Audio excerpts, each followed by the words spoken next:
We open on a scene of pure carnage, with bodies strewn across a blood-drenched floor. Amidst the wreckage, the only survivor collapses to his knees, his voice cracking as he asks why they do this when they were so close to achieving glory. The camera pushes in on the executive director's face, twisted in a raw, desperate scream. Stunned by this ultimate betrayal, he's suddenly yanked up by the collar by one of the men, who smirks and asks, "You really want to know why?" Kim Young-jin, identified as test subject 81, shoots him a death glare and questions if he's truly that clueless about what's unfolding. But the director just explodes, roaring at him to shut his mouth, because he wasn't the one being addressed. His gaze then locks onto another man, calling him out by name, Baek Woo-hyun. And that's our introduction to Baek. This man was the project's living Superman, and the director begins to grovel, calling him the single greatest masterpiece they had ever engineered. He dangles the promise of anything Baek could ever want, but Baek's reply is ice cold. He doesn't need a thing. Seeing that his words are useless, the director's desperation boils over into pure fury, and he calls Baek an absolute fool. Then comes the threat, warning him that the corporate alliance shows zero mercy to those who betray them. The warning escalates, promising that it won't just be him, but his entire family who will be utterly destroyed. But before that sentence can even be finished, a blur of motion flashes past, and the director is silenced for good. The shot cuts to Young-jin, pulling a dagger from his own stomach. Grievously injured, Young-jin is enraged at the sight of the dead director, complaining that he still had things to ask him. Just then, a system window materializes, announcing that the special mission has been officially completed. A look of profound relief washes over Baek as he realizes he's finally breaking free from this hellscape, his finger hovering over the exit button. A dark voice suddenly whispers, questioning where he thinks he's off to. The voice asks if he's so quick to forget them all the souls who were left behind. In an instant, spectral figures swarm him from all directions, crying out for a bloody campaign of revenge. But Baek flatly denies their plea. He declares that he's exhausted and has already sacrificed more than enough, believing this is his only way out, but Young-jin shouts his name. He pays the call, no mind, stating he's returning to his own world and leaving his partner with a sad, enigmatic smile. He asks him to pass on his apologies to the others before slamming the button. Smash cut to a boy jolting awake in his bed, absolutely terrified. Panting hard, he sits bolt upright and scans his surroundings, realizing he's in his old bedroom.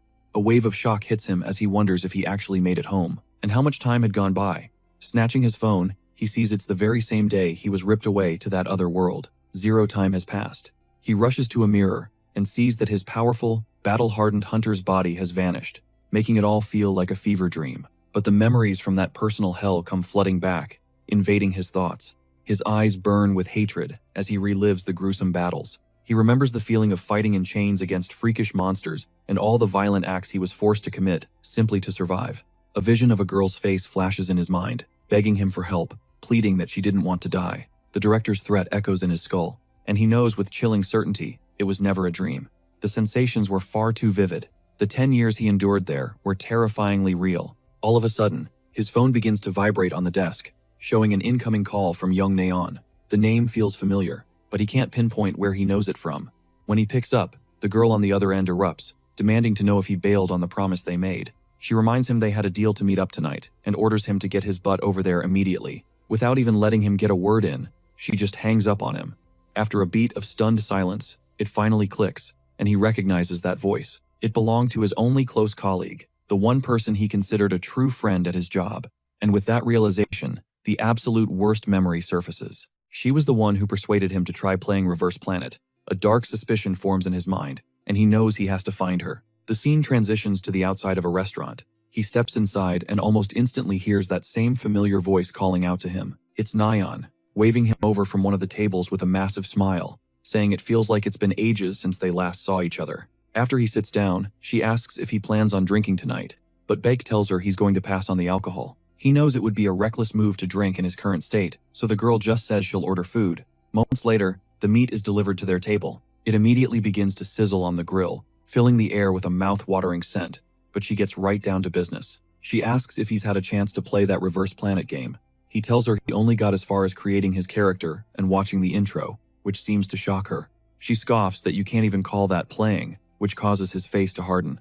Beneath the table, his hand clenches into a white-knuckled fist. His mind screams about the decade of hell he suffered because of her, but she's totally oblivious, complaining that he promised to be a regular guest on her stream. Then it all falls into place. He remembers she was a streamer, which explains why she was so pushy about the game. Despite his rage, A strange sense of relief washes over him, because this confirms he's truly back. We cut to him in his room, already deep into his computer. He's scouring the internet for any clues about the game, eventually finding the corporation that made it, and discovering their headquarters is in the United States. But he scraps that idea almost immediately, knowing full well that nobody on Earth would ever believe such a bat-crap insane story. He recalls the kind of danger that would put him in. The terrifying what-ifs swarmed his mind. What if they found him, completely defeated? He couldn't help but wonder what the point of all this investigating even was. He made it out. That's all that mattered. He decided to just drop it. He was going to wipe the whole nightmare from his memory. Time to focus on the real world again. With a newfound resolve, he got dressed, ready to slam the door on the past. And just like that, he started over. He started hitting up his friends again, desperately trying to build some kind of normal life. Baek Woo-hyun actually started going to school, trying his best to just be a regular dude. But even in the middle of class, the scars etched across his back were a constant, burning reminder of the hell he'd survived. But then, a dark voice whispered in his mind, taunting him, asking if he truly ever came back. Suddenly, he whipped his head around, a cold chill running down his spine, as if he'd just felt an unseen presence. He frantically scanned the classroom, trying to figure out what was going on, but the visions came rushing back with a vengeance. The tormented souls were screaming, demanding revenge, begging him to kill. Overwhelmed by the psychic assault, he accidentally knocked his phone off the desk, and it hit the floor with a loud crack. Every student stared, wondering what was up with the resident weirdo. Unable to take the eyes on him, he bolted from the classroom and into the empty hallway. Totally lost, he slumped against the wall, and a shadowy hand clamped down on his shoulder, whispering his name. The second a classmate actually touched him, his combat instincts took over, and he grabbed the boy's arm in a vice grip. Baek twisted his arm on pure instinct, leaving the other student completely stunned by the sudden violence. In that instant, a horrifying vision seared his mind, himself holding a dagger dripping with blood, the memory of ambushing someone from behind flooding his senses. The kid cried out, asking what he was doing, which finally snapped him out of it. He immediately let go of his classmate, apologizing and rambling about how he got spooked and wasn't thinking straight. The student mentioned that everyone's been noticing how strange he's been acting lately. Trying to get a grip, Baek grabbed a soda from the vending machine and cracked it open. After that, he found an empty bench in the courtyard and sat down, just trying to breathe. But it was no use. One of the dark souls materialized at his feet, whispering his name again as the voices swirled around him, pleading with him to return and get revenge for them all. He just told them to shut up. That's when Neon appeared out of nowhere, calling out his name. When she saw the absolute despair on his face, she rushed over, saying he looked ghostly pale, and asking if something had happened. He tried to brush it off, insisting he was fine, but it was a total lie. The girl offered to help, and in that moment, something clicked in his head. He abruptly said goodbye, telling her he had to go back, as the phantom souls clung to his feet. The scene snaps to a sterile room with a single capsule, and he finally accepts that this torment is never going to end. So, if the souls refused to leave him in peace, he was going to settle this himself. He placed his hand on the machine. He thought to himself that this world wasn't any different from that hell anymore. With a look of grim determination, he climbed into the capsule, ready to dive back into that nightmare. Only this time, he was going to make damn sure he finished it the right way, once and for all. A system message welcomed him back. He materializes in what looks like the game's tutorial. Catching his reflection, he realizes he's in the waiting room of the in-game lab. But he was pissed. He wanted to go back to hell, not this clean, peaceful lobby. The system prompted him to confirm his appearance. He figured he might as well play along with the tutorial for now. First thing, he dove into the settings and switched off the combat assist. He was way past needing training wheels for that. The game then shifted to skill configuration, telling him to pick an element. Then, the skill tree popped up, the system used to power up your character. The whole element framework is called a build, and there are literally professional gamers who research this stuff. He instantly remembered the build that turned him into a superhuman monster and selected it without a second thought. Abruptly, a loudspeaker crackled to life, a voice addressing him as Test Subject Number 48. The voice then informed him that a week had passed since the last experiment, which made him freeze. He realized the game conveniently fast-forwards through the awakening process, which was basically a torture session. He figured no sane person would ever want to experience that, even in a game. The voice then instructed him to proceed to the next room to start the experiment. But when he peered inside, he was greeted by a massive combat robot just waiting for him. He recognized the machine instantly, an Etnel robot. It was specifically designed to eliminate the project's test subjects, and with that, his first tutorial mission appeared: defeat the giant robot. But he noticed something off about it. It was one of the earliest, clunkiest models of the machine. At that exact moment, a traumatic memory surged back, a young boy screaming, begging him for help. He remembered the absolute massacre that robot was responsible for, how it slaughtered everyone right in front of him. With its single red eye glowing ominously, the machine powered up for an attack. The Etnel then charged, full throttle, ready to obliterate him without a hint of mercy. But he stood his ground, thinking that this situation was no different from the hell he just left. His eyes began to glow a brilliant gold, his anger at the researchers' cruelty boiling over. The Etnel swung with colossal force, aiming a devastating blow straight for the protagonist's head. However, with an incredible burst of speed, he dodged the strike like it was in slow motion. The machine's other arm lashed out, trying to grab him in a relentless assault, but he effortlessly evaded it once again. He stalks toward the robot's chassis, slamming a hand against the cold metal, figuring the final build is tough, but this prototype is just a knockoff. With one brutal strike, he completely shatters the machine's head, putting his raw power on full display. The resulting explosion sends shrapnel flying across the entire floor. A synthetic voice then crackles over the loudspeaker, declaring the experiment a success and his performance exemplary. With the tutorial mission officially cleared, the voice praises his off-the-charts aptitude for skills. But just as the system preps for the next trial, a strange, crackling energy begins to envelop him. Suddenly, alarms blare to life. The calm announcer's voice is now a desperate scream, yelling about a government invasion. In an instant, a woman hijacks the entire system. Her message is broadcast to all the test subjects. She tells them to use the power they were given and escape the facility, and he immediately recognizes her voice. Just like that, his second tutorial mission pops up. Escape the laboratory. A massive explosion rocks the building, and he knows. His number one priority is getting the hell out. He bolts through the decimated hallway, wondering just how many bombs have already detonated. He rounds a corner into a blazing inferno and comes face to face with a critically injured soldier. The man clocks him as one of the victims, and grunts that if he's made it this far, he must be desperate to live. To even the odds, the soldier triggers a hidden mechanism, telling him he can give him a little boost. A section of the wall retracts, unveiling a fully stocked armory.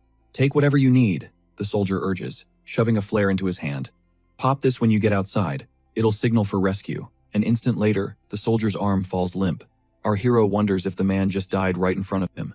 He pauses for a second, just staring at the arsenal laid out before him. But then he spots the wreckage of the robot and remembers this is all just a game. This has to be a cinematic cutscene. He walks right past the high-tech firearms and instead grabs a much more sinister-looking scythe attached to a long chain. The moment he grips it, that strange energy surges through him as ghostly apparitions swirl around him. The perspective shifts to a young woman, letting out a groan at having to stream the most mainstream game in the entire country. This is Kang Soyol, a pro streamer, whose indie gamer cred is taking a massive hit. In her live chat, viewers are absolutely clowning on her, but she fires back that this was their donation goal. She insists that a promise is a promise, one she'd never break for her fans, but her chat is ruthless, immediately spamming all the times she totally bailed on her promises. Trying to pivot, she announces the official start of her challenge to conquer Reverse Planet. Inside the game, she finalizes her character's look and selects the fire element as her affinity. Then, she navigates to the combat assistance setting, which is at a default 50%, but her chat instantly floods with messages, demanding she crank it down to 0 and clear the tutorial with no help at all. She flashes back to her research. The clear rate for the tutorial with 0 assistance is basically non-existent. She knows she's a cracked gamer, but playing with no assist is a certified suicide run. But right as she's about to refuse, a special quest alert appears, offering a fat stack of cash as a reward. Her eyes practically turn into dollar signs. She flips her opinion on a dime, declaring that a true streamer always accepts a challenge. So, she announces she's going in with 0 assistance and dashes off excitedly to start her run. Standing before the first gate, she nervously asks her chat if they're 100% sure about this. The result is an absolute disaster. She gets flattened in 2 minutes flat and bursts into tears, whining about how unfair the game is. Her chat kind of agrees, but is mostly just spamming emotes and roasting her for getting wiped by a tutorial bot. Back at the respawn point, she sighs that all she has to do now is escape, but a new system window interrupts her. The second mission kicks off, and the game begins an automatic party search. She wonders out loud if clearing it with a party still counts as beating the challenge, but her chat immediately accuses her of trying to get carried. The search fails, though, leaving her totally baffled, especially for a game this insanely popular. Then, her chat explains the catch. She can only party up with other players, who have also set their combat assistance to 0. The viewers lose it, laughing at the idea that she might be the one who needs to get carried this time. Just as she's about to rage quit the mission, the system finds a match and yanks her in. She's teleported away, screaming that she's totally screwed, but her words die in her throat when she sees what's waiting for her. She materializes at the rendezvous point and is greeted by a mountain of mangled robot parts. Completely shocked, she tells her chat that this situation is legit serious and not a joke. The craziest part? She realizes all this insane damage was done without any weapons. A huge grin spreads across her face as she realizes she just hit the jackpot and found the perfect gigachad to carry her to victory. The camera zooms in on a blood-soaked knife, dripping ominously onto the grimy floor. Our protagonist is standing over a body, encircled by the husks of defeated bots, a menacing purple light glowing in his eyes. He turns his head slowly, locking his gaze on her. The girl calls out tentatively, excuse me?" to the figure down the hall. But in the blink of an eye, he vanishes and reappears right in front of her, pressing the cold blade of the knife to her throat. Covered in someone else's blood, he glares at her from inches away, the tension becoming suffocating. She's frozen in shock, with the razor-sharp steel practically on her skin, with no idea what to do. Cowering, she begs him to spare her. He just blinks, then pulls the knife away. "Oh, whoops," he says. "My mistake." Spotting his suit, she clocks that they're in the same party and rushes to his side, introducing herself as the streamer Kang Soyol. She then asks for permission to record him for her stream, assuring him his face will be completely hidden, but he abruptly grinds to a halt. She's totally bewildered, wondering why he just stopped cold. Then, out of nowhere, a squad of soldiers materializes in the hallway. They scream out their orders. "We don't need him alive." Without a moment's hesitation, they unleash a merciless storm of bullets on the two of them. The streamer dives for cover, absolutely freaking out and complaining about how insane the tutorial's difficulty is. In the middle of the chaos, she starts worrying about the guy who was supposed to be her carry, yelling to see if he's okay through the gunfire. But he's effortlessly weaving through every single bullet in midair, like they're moving in slow motion. He then uses his weapon's chain to launch himself forward and blitzes the soldiers. He transforms into a pure blur of destruction, neutralizing everyone and leaving the girl and her entire chat completely stunned. From her hiding spot, she asks her chat if this is even possible, because it looks completely unreal. She's baffled, wondering what kind of skill he could possibly be using, especially since the color of his eyes has completely changed. A viewer chimes in, explaining that it's the perfect being skill. This just leaves her more baffled. She remembers that's a famously useless skill that literally prevents you from using any other abilities. And here's the breakdown on the perfect being skill, a core element of the game. It skyrockets your physical stats to an insane degree, but the catch is, it locks you out of every other skill in the game. Because of this crippling disadvantage, it's universally known as the single worst skill you can pick. The streamer is absolutely stumped that someone would intentionally choose a build like that. It makes zero sense. She considers that maybe it's a strategy to hyper-focus on stats, but he's still only at level 1. So how in the world is he pulling off these Matrix-level moves, dodging a literal bullet hell? Utterly mystified, she questions who this mysterious player truly is. In the blink of an eye, he eliminates another soldier with a vicious and brutal strike. And just like that, the hallway is cleared, a path paved with fallen bodies. But dark, spectral voices begin to whisper in his mind, hissing that this isn't nearly enough. They swarm his thoughts, demanding a far more savage revenge, their thirst for vengeance still unquenched. Without warning, a sniper appears at the far end of the hall, taking aim. The crosshairs of the sniper's scope zero in on its target, ready to deliver the killing blow and end everything. Soyol feels the imminent danger and screams a warning, trying to tell him he's about to be shot. But in a shockingly swift motion, he yanks her in front of him, using her body as a human shield to absorb the impact. The sniper doesn't let up, continuing to fire as bullets ricochet wildly around the corridor. Realizing he missed his chance, the sniper seethes with rage, while the streamer is knocked to the floor. But using a gun she managed to grab, she retaliates with a perfectly aimed headshot, taking the soldier down. She collapses on the ground, panting with relief, as her chat erupts, accusing her of kill-stealing from the main character. He then walks over and asks her how it felt to put that guy down. Flashing a triumphant grin, she brags that at least she proved she could be useful. Suddenly, a vivid memory flashes through his mind, a little girl's voice, happily calling his name. It's a flashback to his past, surrounded by the other prisoners from that nightmarish facility. Snapping back to the present, she calls out to him, but he just gives her a cold, empty stare. She gets a bad feeling and asks if he's mad at her, but his reply is chillingly flat. No. He says she was a big help, which causes the chat to explode over how kind he is. Overjoyed, she asks if they can team up for the tutorial, and he simply agrees. As they begin to walk, he introduces himself as Baek Woo-yoon, which catches her completely off guard. She then has to ask if it's for real. Did he actually pick the perfect being skill? He confirms it without hesitation. Overcome with curiosity, she asks how he dodges bullets, but he dismisses the question, saying he doesn't really like games.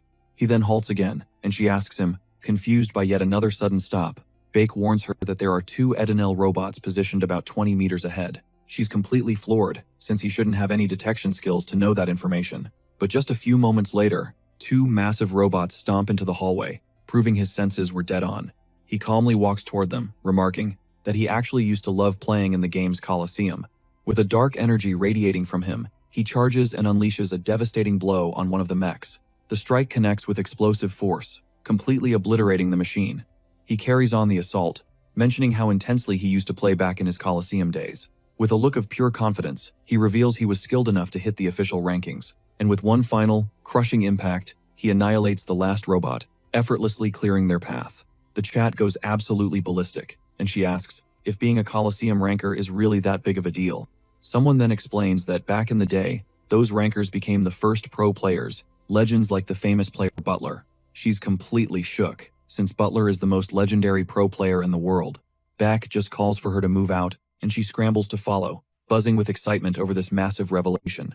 They finally reach the end of the long corridor, where a masked figure is waiting for them. "So you've dragged yourselves all the way here," the man sneers, threatening that this very spot is about to become their tomb. A wicked grin spreads across his face.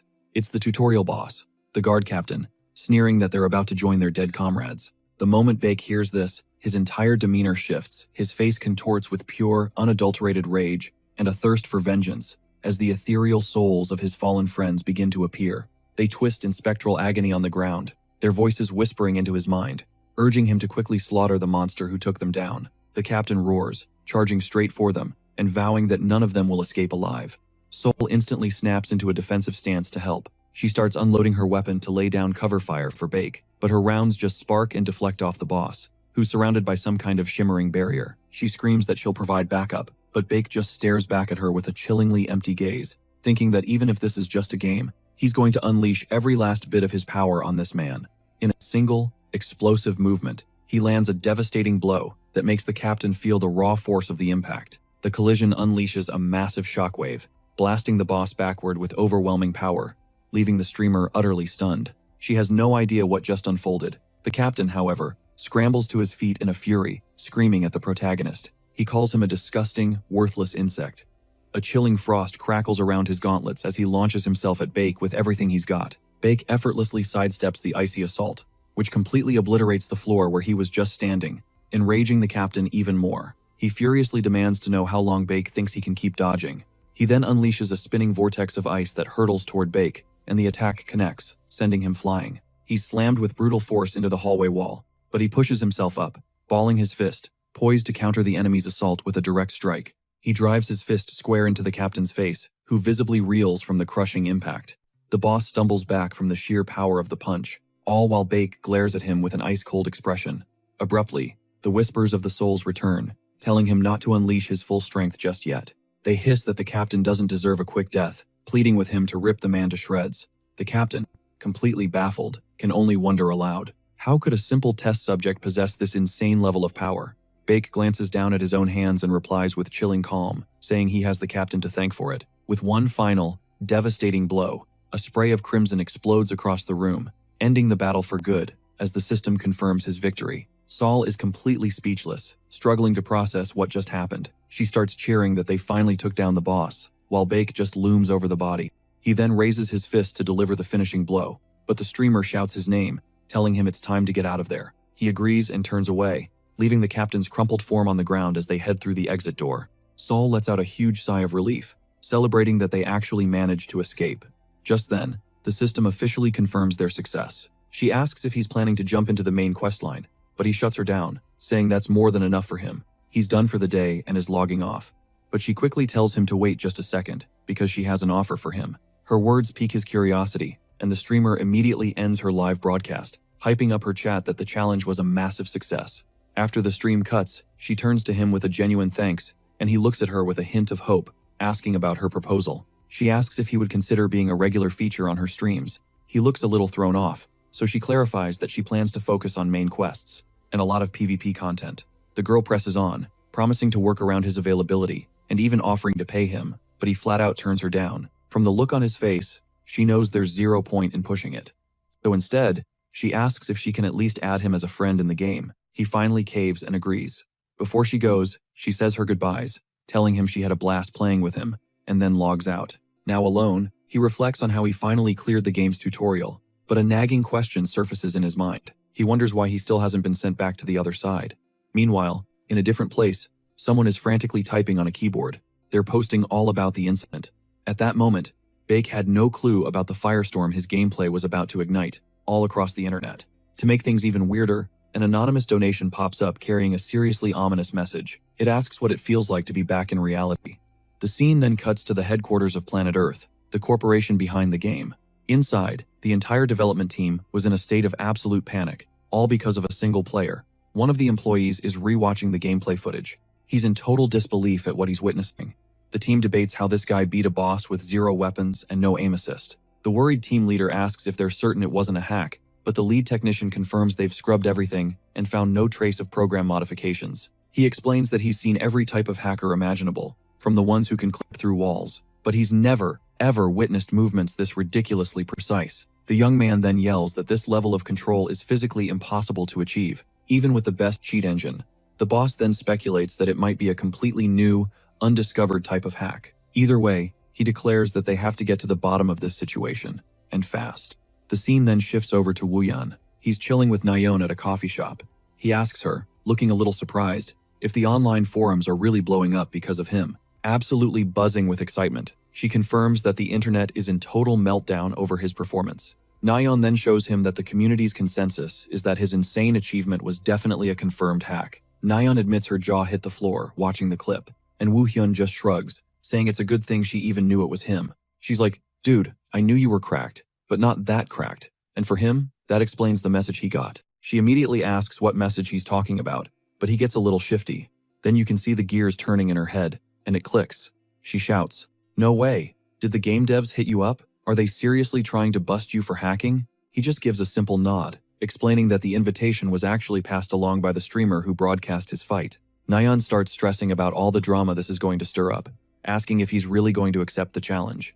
Woohyun pauses, lost in thought. This is his one and only shot to get in front of the game developers, so he finally confirms he's in, sending his friend into a full-blown hype spiral. She thinks it's the perfect chance to clear his name, but he waves it off, saying he couldn't care less about that. Nayeon fires back that his fighting style is completely unique. She insists it would be impossible not to recognize his moves, explaining that even the top-tier pros are given away by their signature habits. Her words leave him thinking. She slumps into her chair, relieved, admitting she's glad he accepted because it would take the heat off the streamer. He's totally lost, failing to see how any of this connects back to the girl, but she looks at him with pure impatience. She lays it out for him. The angry mob would come for him first, sure, but they would eventually turn their rage on the streamer who gave him the platform. The thought of the streamer getting caught in the crossfire has Woohyun staring into his glass. A silent, pivotal decision is made. Then, the scene snaps over to Kang Soyeol. She gets his message and explodes with joy, massively relieved. She can already see the view counts going through the roof. Parked in front of her setup, she immediately starts hammering out the announcement, telling her entire community to get ready for a legendary event. And with that, the official announcement drops. The stream to settle the hack controversy is officially on. 4 days crawl by, and the moment of truth finally arrives. Inside the world of Reverse Planet, Woohyun's avatar materializes. The streamer, Soyeol, greets him, absolutely buzzing with energy as she runs up, apologizing for all the chaos. But he's cool with it, saying it's no big deal. He then cuts straight to the chase, asking if she also thinks he's using some kind of cheat. Soyeol instantly denies it. No way. She says she saw the unhinged intensity in his eyes, and you just can't fake that. He finds her reason pretty interesting. She just tells him it's time to get the show on the road, and with a bright smile and a wave, Soyeol kicks off the live stream. As she welcomes her audience, her eyes go wide at the insane viewer count.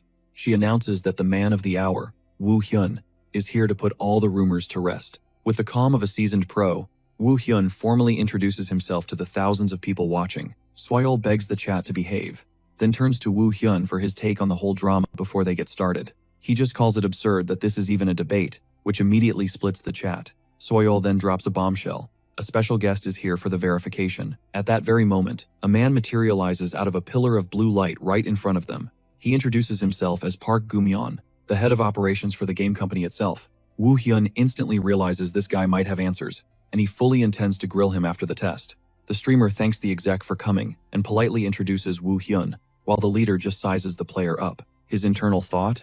This kid, he doesn't look like anything special. The exec announces he's guiding them to the official verification area. They're teleported to a private training room that leaves even Soyeol impressed. The GM explains they'll be observing his combat skills. It's a place Woo Hyun has never seen before. The leader then asks if he agrees to the terms. He accepts without a moment's hesitation. The executive then strides toward a massive metal door to begin the test. It groans open slowly, revealing the monster waiting inside for our protagonist. From the darkness emerges a massive training robot with glowing red eyes. The leader announces they'll kick things off with the intermediate-level robot. Woo Hyun's focus sharpens to a razor's edge. A dark memory flashes in his mind, shadowy hands grabbing at him, screaming for revenge, all while the exec watches the feed on his tablet. A cruel smile spreads across the exec's face as he thinks, now, they'll just kill each other. But a sudden, deafening crash shatters the silence. Completely thrown, the man whips around only to find an empty space. He has no idea where the player disappeared to. Startled, he looks back at his tablet. The words kill each other, echoing in his mind. That's when the screen begins to shake violently. The glass strains, almost cracking from the sheer intensity of the scene, before the entire device shatters in his hands as he stands there, speechless at what he's witnessing. On the feed, Woo Hyun, shrouded in a sinister aura, is literally annihilating the robot with his bare hands. The exec realizes instantly this wasn't a hack. This was power on a completely different level. Woo Hyun plants his foot on the robot's smoking wreckage, signaling the fight was long over. He coolly informs the leader that the first test is done, leaving the man utterly frozen in shock. The exec confirms there was no hack detected but complains the fight was too quick. He then challenges Woo Hyun to fight in a very specific way. The young man agrees on the spot.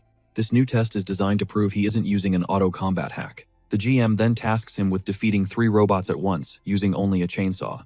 Even the exec knows the conditions are ridiculously unfair, making victory look like a total pipe dream. Then, without a single warning, 3 brand new training bots materialize out of thin air, boxing our protagonist in. But even outnumbered and outgunned, Woo Hyun doesn't even flinch. He starts spinning his chain at an absolutely absurd speed, turning it into a literal blur. He rockets forward with insane agility, sliding under one bot's attack as he winds up his own, skidding across the polished floor. The young man whips the chain, using the momentum to slingshot himself around and knock his targets completely off balance. In a flash, he snares one of the robots in his chains, turning it into a makeshift wrecking ball. His eyes are locked in with a laser focus, mapping out every single move for the perfect takedown. And in the blink of an eye, all 3 bots are reduced to nothing but scrap metal, with zero chance to even process what happened. Totally hyped, Soyeol screams that she knew his chain moved like it had a mind of its own. But the leader is on a whole different wavelength, thinking to himself that they've already snagged enough data for their analysis. Still, a little thought creeps in. He wonders how this player would handle a real challenge, like an advanced level machine. A sly grin spreads across his face as he decides it's time to crank this test up to 11. Right on cue, a massive new door grinds open. Thick, theatrical smoke floods the arena, and from within the darkness, 2 sinister red eyes flare to life, staring daggers right at our protagonist. A new robot, this one with a terrifyingly human silhouette, emerges from the fog with a slow, deliberate walk. The GM's voice booms out, announcing the final test is against the advanced robot model, Edible. Woo Hyun is frozen solid, a flicker of recognition in his eye as he processes the machine's name. Now, the hero and the robot stand face to face in a silence so thick you could cut it with a knife. Suddenly, a horrifying vision of a brutal massacre flashes through our protagonist's mind. The edible robot's face then contorts into a twisted, bone-chilling grin, like it's actually enjoying the psychological torment. With pure hatred burning in his eyes, Woo Hyun's aura flares to life, signaling to everyone that this just got deeply personal. In a split second, the machine explodes forward, its fist a blur of motion. He manages to twist away, but not fast enough, earning a fresh cut across his cheek. But a smirk plays on his lips at the challenge. He clenches his fist until his knuckles are white, bracing himself to counter the bot's assault. Wasting zero time, he unleashes a powerful counterstrike, slamming his fist dead center into the machine's chassis. The exchange of blows is so freaking intense they're literally tearing the arena walls apart. He instantly realizes this thing's power is on another level. A single clean hit could be fatal. But to make things even worse, the robot's armor was ridiculously tanky. His attacks weren't even leaving a scratch, highlighting the massive difference in their power levels. Spotting an opening, the machine surges forward again.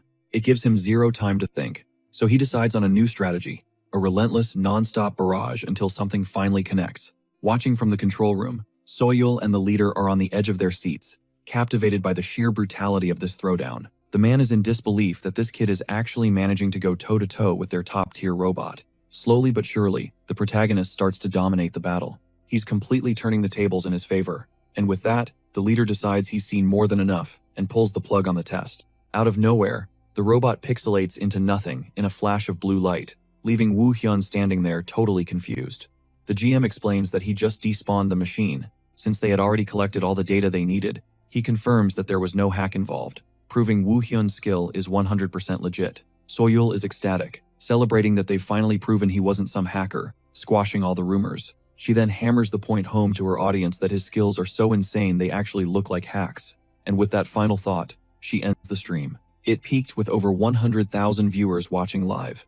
The leader thanks both of them for showing up, but Woo Hyun just shrugs it off, saying it was no big deal. The GM, clearly impressed by his humility, gets ready to dip but is stopped by him. Woo Hyun says he has a really important question, which gets the man's attention. He then asks if there's a bug in the game, a bug that literally stops someone from being able to log out. But the leader denies it, saying he's never heard of a game-breaking error that severe. The man says his goodbyes and vanishes in a flash of blue light, leaving the two players standing alone in the wrecked arena. Soyul thanks him again and offers to split the cash from the stream, and he tells her to go ahead and contact him. She thinks to herself it would be a huge waste to just let a talent like him go, but he can sense she's holding something back. In the end, she chickens out, says goodbye, and vanishes too. She silently promises she'll find him again later. The scene cuts, and now Neon is calling him, hyped to try out the PvP mode. We're told that PvP, or player versus player, is a huge part of the game's core experience. He asks her if that's the only reason she hit him up, and she just yanks him along, buzzing with excitement for a fight. Neon insists that PvP is the absolute heart of the game, and that he can't just brush it off. But Woo Hyun is thinking that while the story mode reminds him way too much of his old world, PvP offers something completely new. She then starts breaking down the modes, starting with Duel, which is a classic one-on-one or two-on-two battle. Next, she pulls up Conflict mode. It features 5-on-5 team battles. And finally, Survival, a massive battle royale where the last person standing takes the win. She suggests they hop into a team battle and even offers to help him with his character build, but he turns her down flat. He thinks to himself that he already has the perfect build, the exact same one that made him a living legend in his other world. With that thought, he starts setting up his skills. While Neon gets herself ready for the match, the young man decides their starting point should be the military base. A total death trap. Nayeon gets totally hyped and begs to record the match, and he finally caves. Psyched, she smashes the start button without a second thought. The system immediately confirms their drop point, the military base. As the 60-second timer ticks down, she gives him a casual wave, hoping they both make it out of this alive. Cut to the players spawning across the map, all of them gearing up for the impending chaos. Elsewhere, some random player is complaining that the loot in the hallway is absolute garbage. He knows he needs to bail, fast. But lurking just out of view, Woo Hyun melts out of the shadows. In that instant, the entire base explodes into a war zone of gunfire and detonations. That's when the kill feed goes absolutely ballistic. Just a constant stream of Woo Hyun's name taking out player after player. She's left totally speechless. One player, wondering what in the hell is going on, is caught completely off guard, ambushed from behind. With zero time to react, a single clean strike from Woo Hyun drops him.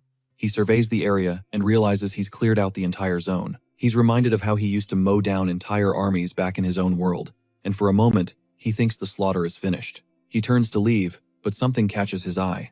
A desperate, crackling voice message from Nayeon comes through. She's begging for help. He yanks open the map and sees her icon blinking on the far side of the compound, way too far away. Without skipping a beat, he demands her exact position.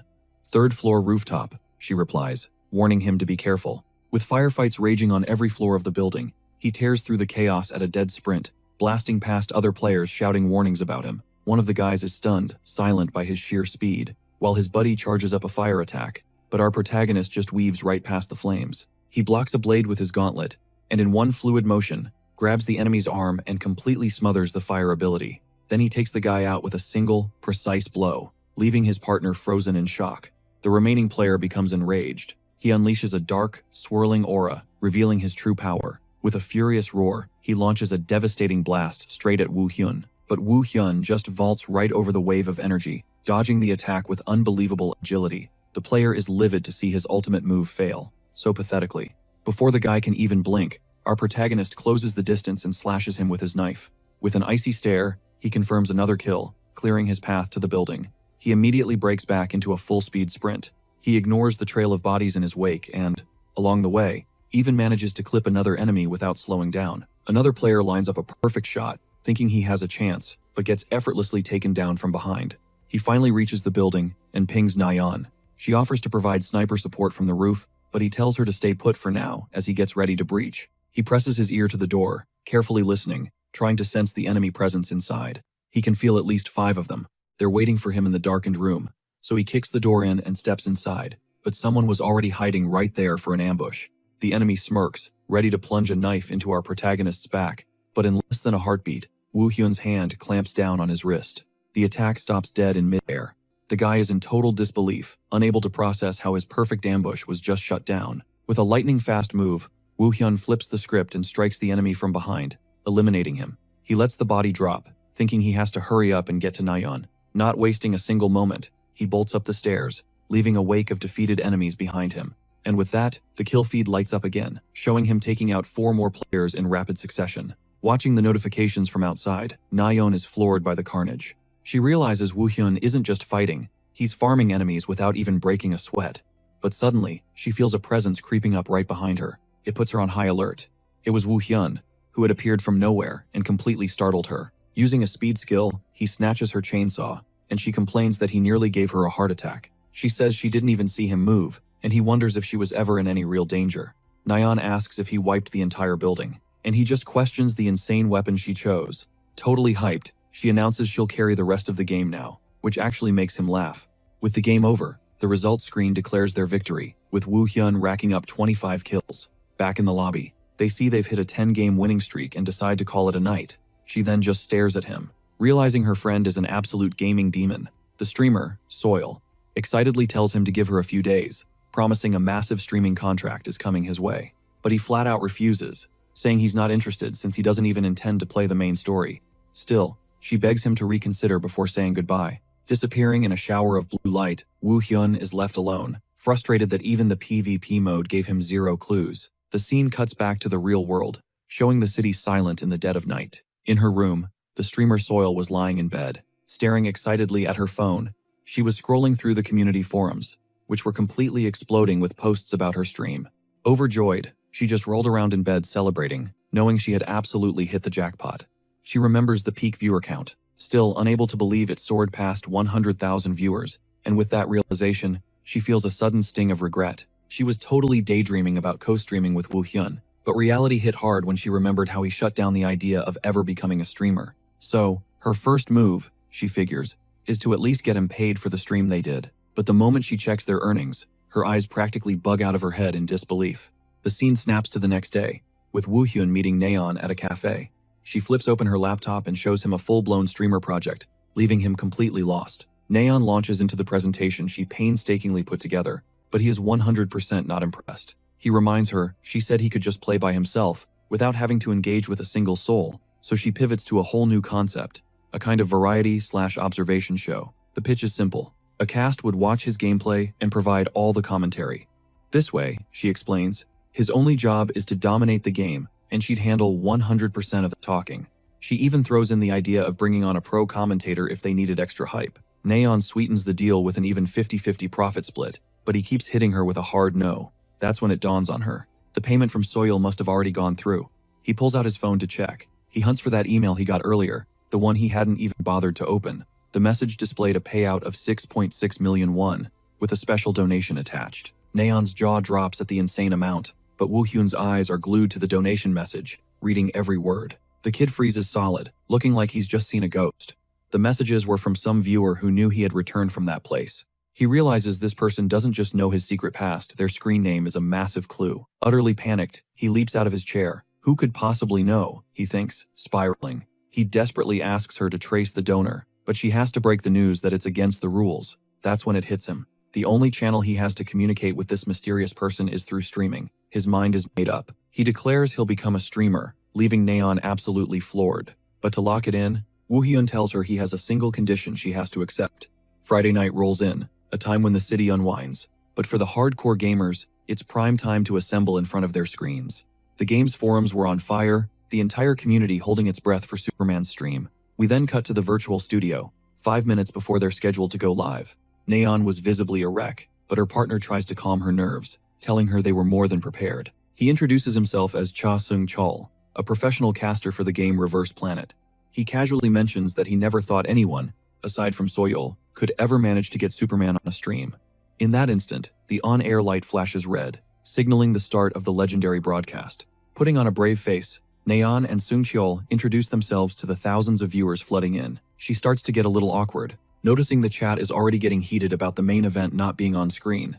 But then, a twist. She reveals that Superman was already logged into the game, waiting for the signal. She explains the whole format is observational, with them breaking down the hero's every move.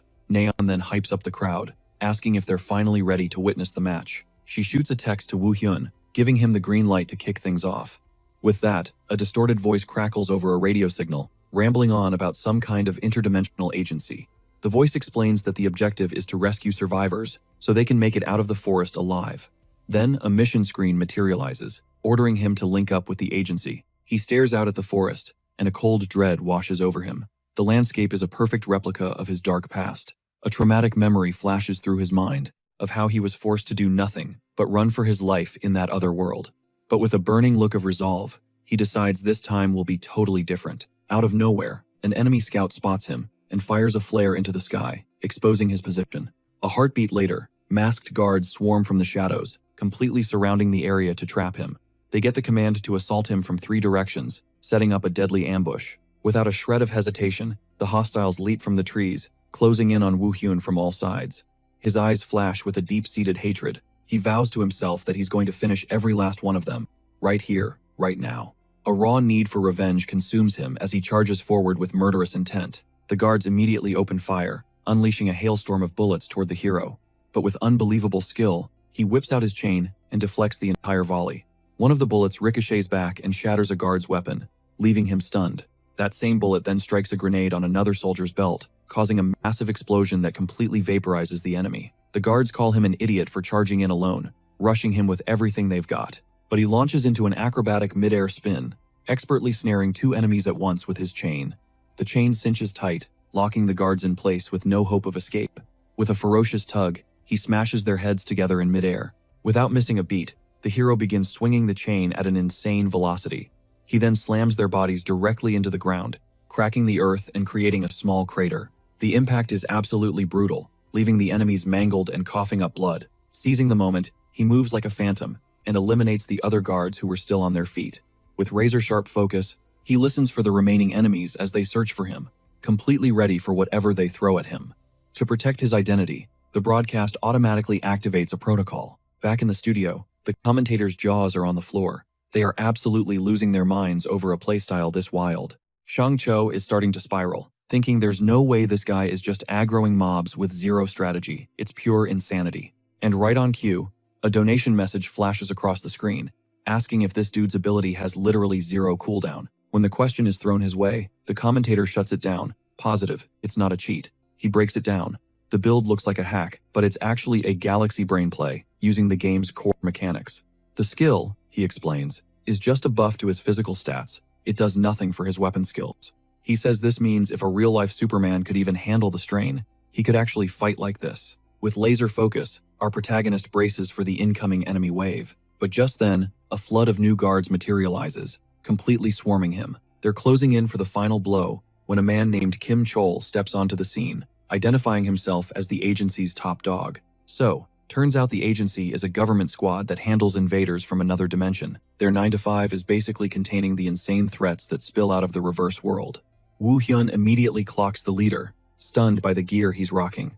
Kim Cheol then offers an apology, assuming he's just another victim, who managed to escape from the laboratory.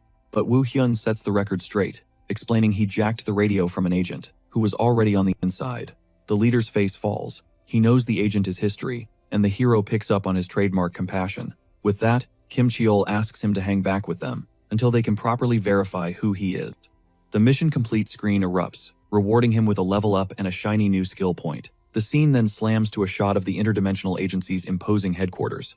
Inside, Woo Hyun finds himself posted up in a counseling room, trying to process the insane turn his life has taken. He flashes back to the other world, to how he grinded his way up the ladder, by taking on every dirty job the corporations threw at him. The #1 gig was always subjugating the reverse world, which meant he was constantly thrown into battles against monstrous creatures. The Corps just used him as their personal cleanup crew. and that's how he first got entangled with the agency. Just then, a woman glides into the room, and memories of his past clashes with the organization hit him like a truck. She introduces herself as Lee Yu-jin, an agent from Team 1 of the Interdimensional Agency. Woo Hyun knows that name instantly. The agent gives him props for surviving this long, and with that, she lays it all out.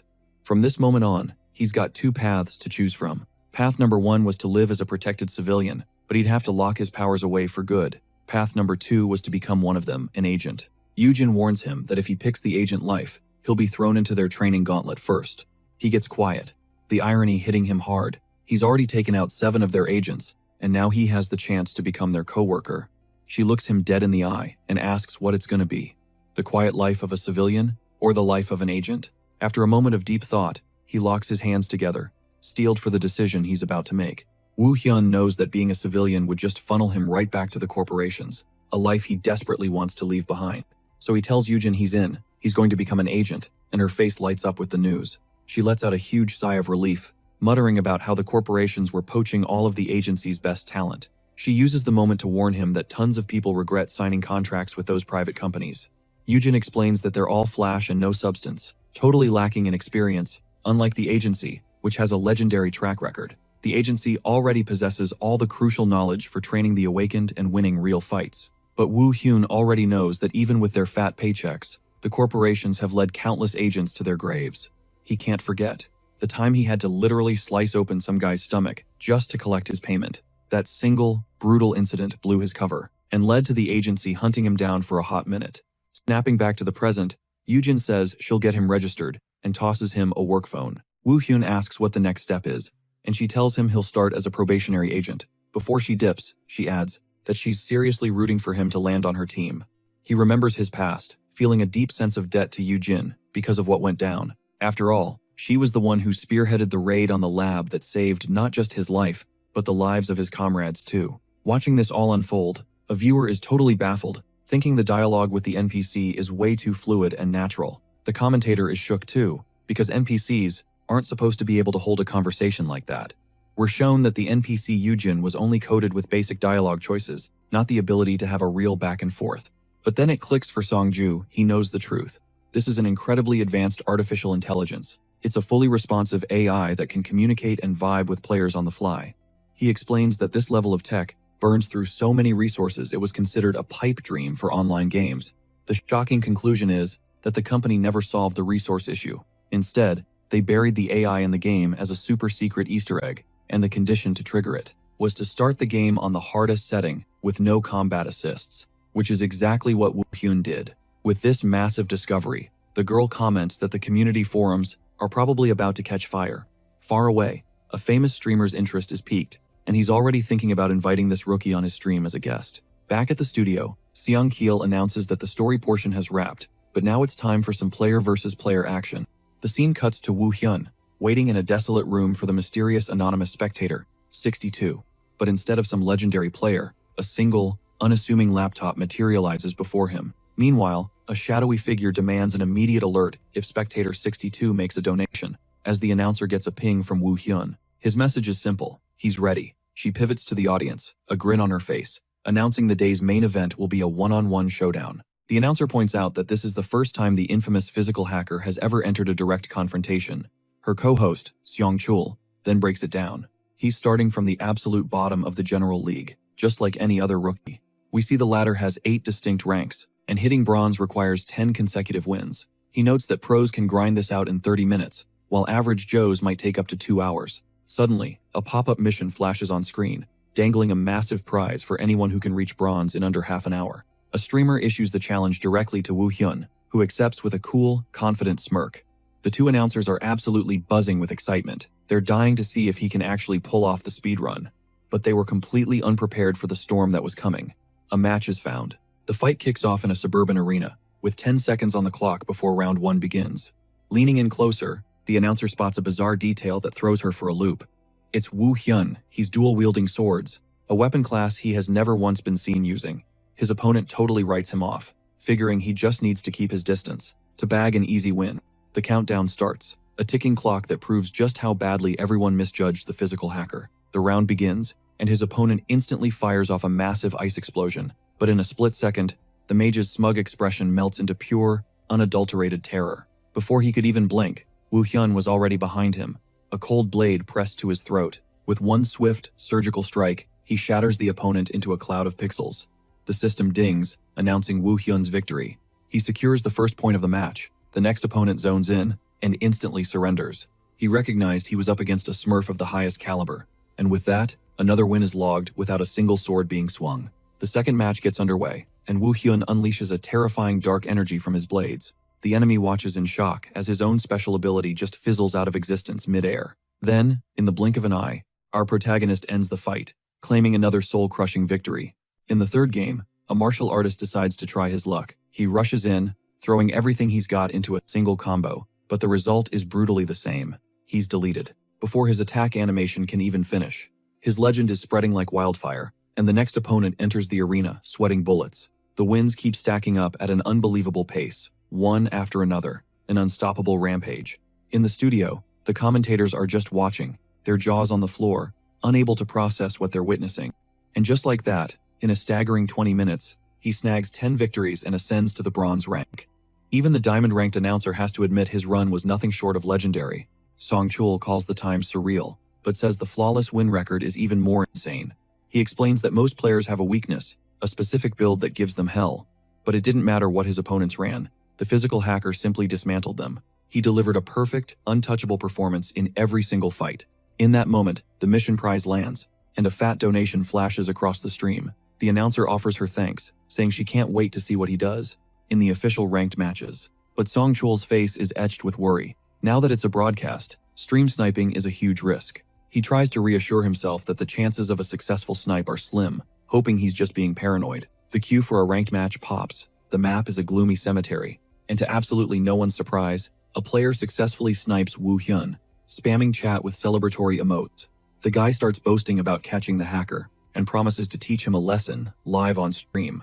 But Woo Hyun simply draws his blades, completely ignoring the childish taunts. The announcer notes his composure, pointing out he's following instructions to ignore all the trash talk. Her partner looks a little uncomfortable, but announces that the fight is about to begin. The round starts. The enemy is instantly engulfed in a brilliant golden energy, screaming in agony as he powers up.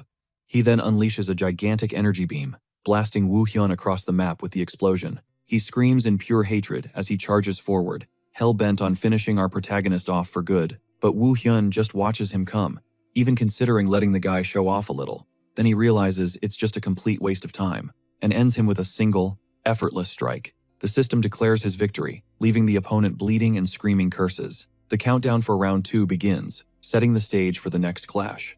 Realizing he's about to get clapped again, the guy decides it's time to unleash his secret weapon. The round kicks off, and he emerges with a totally different, more menacing aura of power. Woo Hyun can feel the shift in the atmosphere as his own sword begins to thrum, glowing with a newfound, responsive energy. A devastating blow slammed him into the ground, the impact shaking the arena. But Woo Hyun's focus is laser sharp, analyzing his enemy's new attack patterns. They're faster, way more lethal. The dude just lets out a psychotic laugh, sneering as he asks if the hacker finally got his little message. He roars that round 1 was just him taking it easy. But now, the kid gloves are coming off. That single word hacker triggers a memory, flashing through Woo Hyun's mind. It's a flashback, the commentator's voice echoing in his head, telling him to absolutely demolish anyone who dared to call him that. Remembering that advice, a dangerous glint sparks in Woo Hyun's eyes. Okay, no more holding back. A sinister aura explodes from Woo Hyun's body, and his opponent feels a sudden chill as the entire vibe of the arena shifts. But he shoves the fear down, trying to convince himself he's still in control. He lunges forward, screaming at Woo Hyun to quit with the tough guy act. Woo Hyun's response is a single, earth-shattering stomp. A shockwave erupts from his foot, pulverizing the stone beneath him. In a flash of movement, he sidesteps the attack and carves a clean, precise slash across his opponent's back. The player gasps, a jolt of searing pain shooting through him as the brutal strike connects. Enraged, he spins around, a curse on his lips, but our protagonist is already coiled, ready for the next strike. He effortlessly parries the enemy's wild swing with his blade, the force of the block making the guy howl in agony. The player's face twists in pure disbelief, completely unable to process the insane power behind that simple counter. Before he can even process it, Woo Hyun unleashes another strike that sends him flying across the arena. The guy starts screaming, not from pain, but from the absolute rage and humiliation of being so utterly dominated. The round's objective lies forgotten on the ground as his opponent collapses. with zero fight left in him. Back in the studio, the casters are watching the beatdown unfold, and the female commentator is completely speechless. Seong-jool calmly explains that Woo-hyun is intentionally dragging this out, just like Neon told him to. The commentator gets flustered, stammering that she told him to crush the guy, not torture him like this. Utterly broken, the player just mutters, "What the hell are you?" Woo-hyun, looking almost confused himself, simply says he's just returning the favor, showing the enemy his own defeated reflection in the gleaming steel of his sword. Round 2 concludes, and the system declares an overwhelming victory for our protagonist. After that brutal display, he went on an absolute tear, racking up victory after victory until he blew past the 30-win mark. In the studio, the caster announces that he's already hit gold rank, leaving the entire panel stunned. Right then, a fan in the chat asks him to drop his build. She's hesitant at first, but finally works up the courage to send the message. To everyone's absolute shock, Woo-hyun instantly agrees. Thrilled by the reply, the girl spams the chat with a cute sticker to celebrate. She then hypes up the entire stream, announcing that the rookie is about to reveal his secret build. With that massive news bomb dropped, they wrap up the broadcast and thank everyone for tuning in. Even after the stream ends, the female commentator is still reeling from that insane 30-win streak. Her partner wonders aloud if he's got what it takes to shatter the all-time record of 76 wins. Absolutely buzzing, she declares that she's officially on the Woo-hyun hype train and is rooting for him to break that record. Seong-jool gives a grim warning though. The current record holder is notoriously competitive and is probably watching his every move. And somewhere, in a darkened room, a hand is flying across a mouse, getting ready to log in. On the game's official forums, the only thing anyone could talk about was the rookie's insane 30-win streak. We see a post showing the sniper who accused Woo-hyun of hacking got his own account banned instead. Scrolling through the comments, he spots people saying that not even the legendary pro player, Battler, could take him down. A smirk plays on Battler's lips. He finds this whole situation very, very interesting. He's intrigued. A few days pass, and the second stream kicks off in a sun-drenched forest. Woo-hyun's thoughts drift to anonymous spectator 62, the one viewer who was a no-show last time, and he can't help but wonder why. His thoughts are interrupted when Agent Lee Yoo-jin suddenly appears, calling his name and waving with a bright smile from a distance. The chat immediately explodes, going crazy over the fan-favorite NPC's appearance and praising her design. She asks if he's feeling the pressure for the upcoming mission, but he just coolly reassures her that it'll be a cakewalk. A second later, a mission screen materializes, showing off one of the unique perks for new players. He glances at it and asks what the objective is. Yoo-jin explains their goal is to neutralize some invading entities. They arrive at a derelict warehouse, and she explains it's another mess left behind by the mega corporations. She brushes off the jab about her dodging easy gigs, so the dude just switches gears, asking, "Who's the newbie?" He starts pitching Woo-hyun on ditching the agency for some corporate suit job, and that's when Eugene just snaps. She lays down the law, warning him not to even think about crossing that line. Totally caught off guard, Hyung-ju throws his hands up like, all right, the mission's all yours." He shoots them a smug grin before leaving, sarcastically wishing them luck. The second he's gone, Woo-hyun turns to her, like, who even was that guy? And she drops a bomb. He was the very first rookie she ever took under her wing. Eugene explains how he sold out for a corporation, and then started trashing the agency's name all over the place. Cut to the studio, and the commentators are absolutely buzzing because this is the first time anyone's seeing this piece of the lore. His partner totally agrees, pointing out how the game always just glossed over this stuff with zero detail. So they figure it out. The AI is actively building out the world, all because of the choices Woo-hyun is making. Back at the portal, Eugene shakes off the heavy conversation and motions for him to head inside. Outside, her old squad watches the pair disappear into the glowing, mysterious gateway. One of them cracks a wicked smile, muttering that it's finally time to set their plan in motion. 20 minutes later, the scene cuts to a shadowy, twisted forest. Inside the reverse world, Woo-hyun's eyes are blazing as he casually wipes a fresh trickle of blood from his cheek. The fight is over. The camera pulls back to reveal a horrifying sight. Eugene is down, completely wrecked and losing a ton of blood. Lying next to her, stained crimson, is the very same bullet she'd given him earlier. Then, the scene flashes back, showing them both stepping out of the shimmering blue portal. Eugene tells him this is it, the entrance to the reverse world. As they move forward, Woo-hyun gets a crazy sense of déjà vu. This place looks exactly like a world he's been to before. But then, all of a sudden, the whole dimension starts to glitch and tremble violently. He immediately knows something is deeply wrong. This isn't normal. Right then, Eugene screams his name as a blinding light erupts behind her. She desperately tries to yell a warning, but it's useless. The screen cuts to black. Now, they're stranded in a pitch-dark, eerily silent forest. Woo-hyun looks around And the chilling realization hits him. He's been separated from Eugene. He reasons that Gateway's collapsing is a known risk and braces himself for a fight. On cue, a disgusting horde of monstrous spiders crawls out from the shadows, boxing him in completely. His first thought, take out the trash. Then, he'll find Eugene. He pops a skill, and his hand ignites with crackling golden energy. He unleashes his wide-range thunder skill, blasting every single creature with a massive lightning strike. But right in the middle of the chaos, one of the spiders morphs into some kind of twisted, shadowy abomination. Elsewhere, Eugene is locked in a desperate battle of her own, but the shadow monsters just keep coming. It's a never-ending swarm. She realizes this forest is way too big, it feels more like a mid-level zone. Taking a ragged breath, her gut screams that this is a setup. A wave of panic for Woo Hyun washes over her. That's when her old apprentice materializes right behind her. A split second later, her instincts scream danger, and she whirls around, her face a mask of pure shock. Young Cheol blasts her with a fire attack, a direct hit straight to her gut. The force of the explosion sends her flying backward, as the traitor lets out this unhinged, psycho laugh. Crumpled on the ground, she chokes out a "why," but all he says is that he's on a secret mission. He even has the nerve to tell her not to take it personally, claiming he was just following orders. Eugene desperately clutches the gaping wound in her side, realizing the gash is way deeper than she first thought. She knows she has to escape, and fast. Time to go all out. Without a second thought, she unleashes a vicious counterattack on one of the goons closing in on her, but the soldier throws up a massive guardian stone, barely blocking her strike. Her attack completely shatters the barrier, sending the guy hurtling through the air. Eugene doesn't waste a single moment, lunging forward and brutally stomping on the soldier's chest, pinning him to the dirt.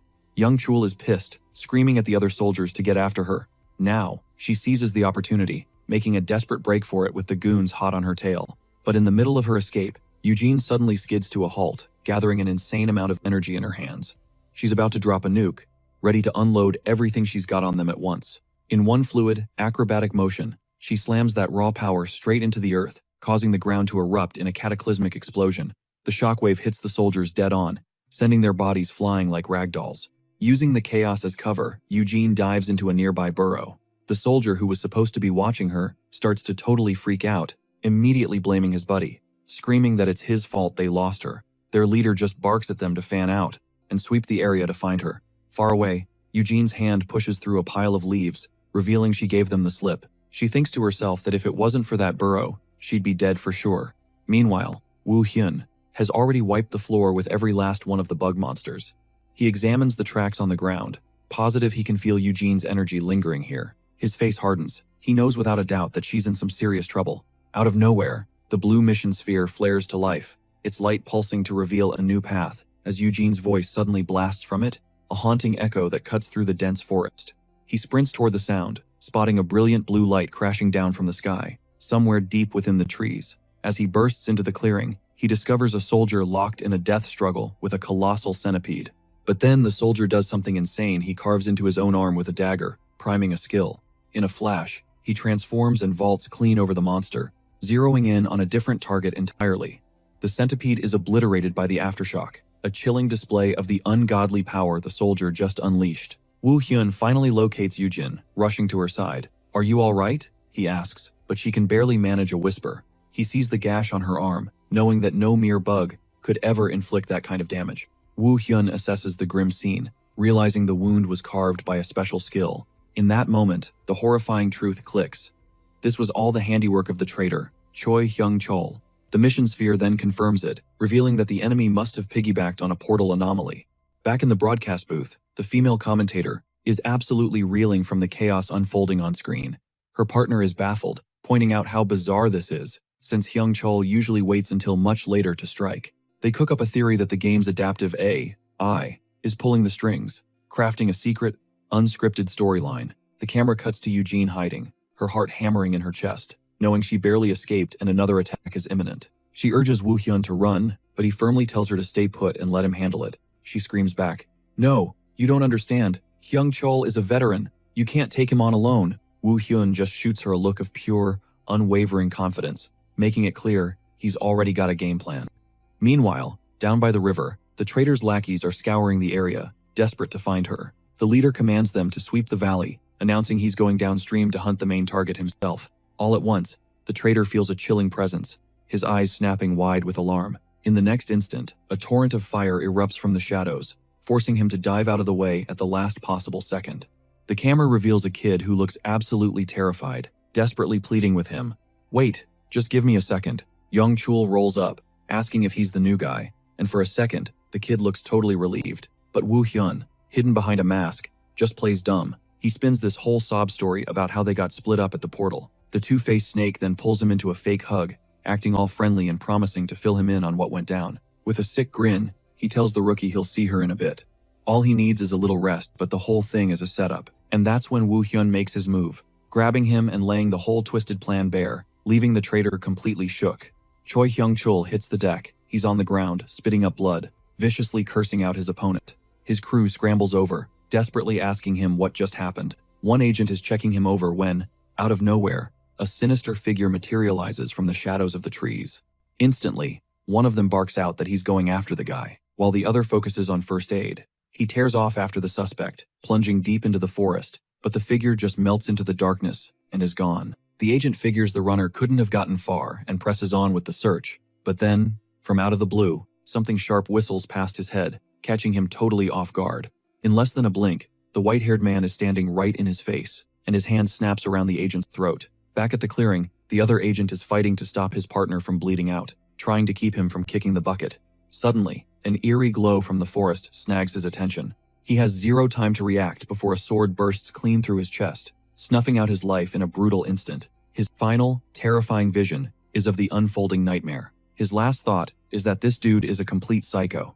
The killer steps fully into view, his eyes cold and utterly empty. He strolls up to the last agent standing and casually asks where his buddy ran off to.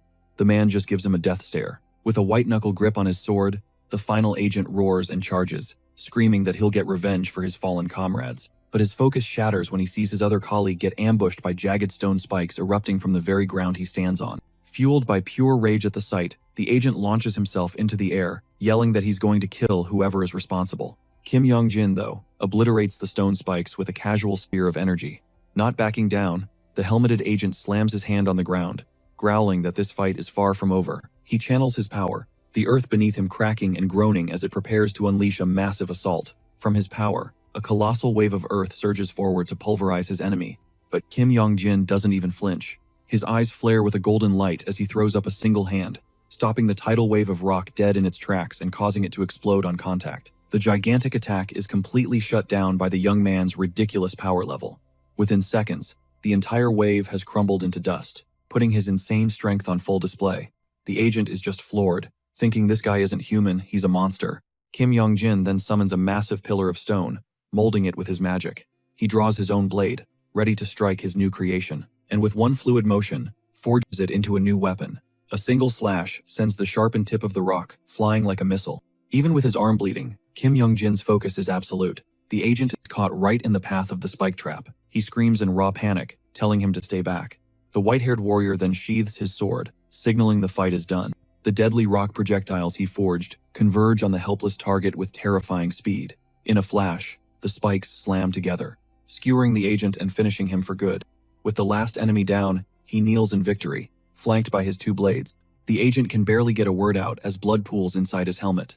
The battle is over, and the victor lets out a sigh of relief. As he wipes the blood from his cheek, the scene cuts to a streamer whose jaw is on the floor from what she just witnessed. She's telling her stream partner about the insane 3-on-1 fight she just saw. Back in the arena, our guy glances at his own wound and realizes his level is still way too low.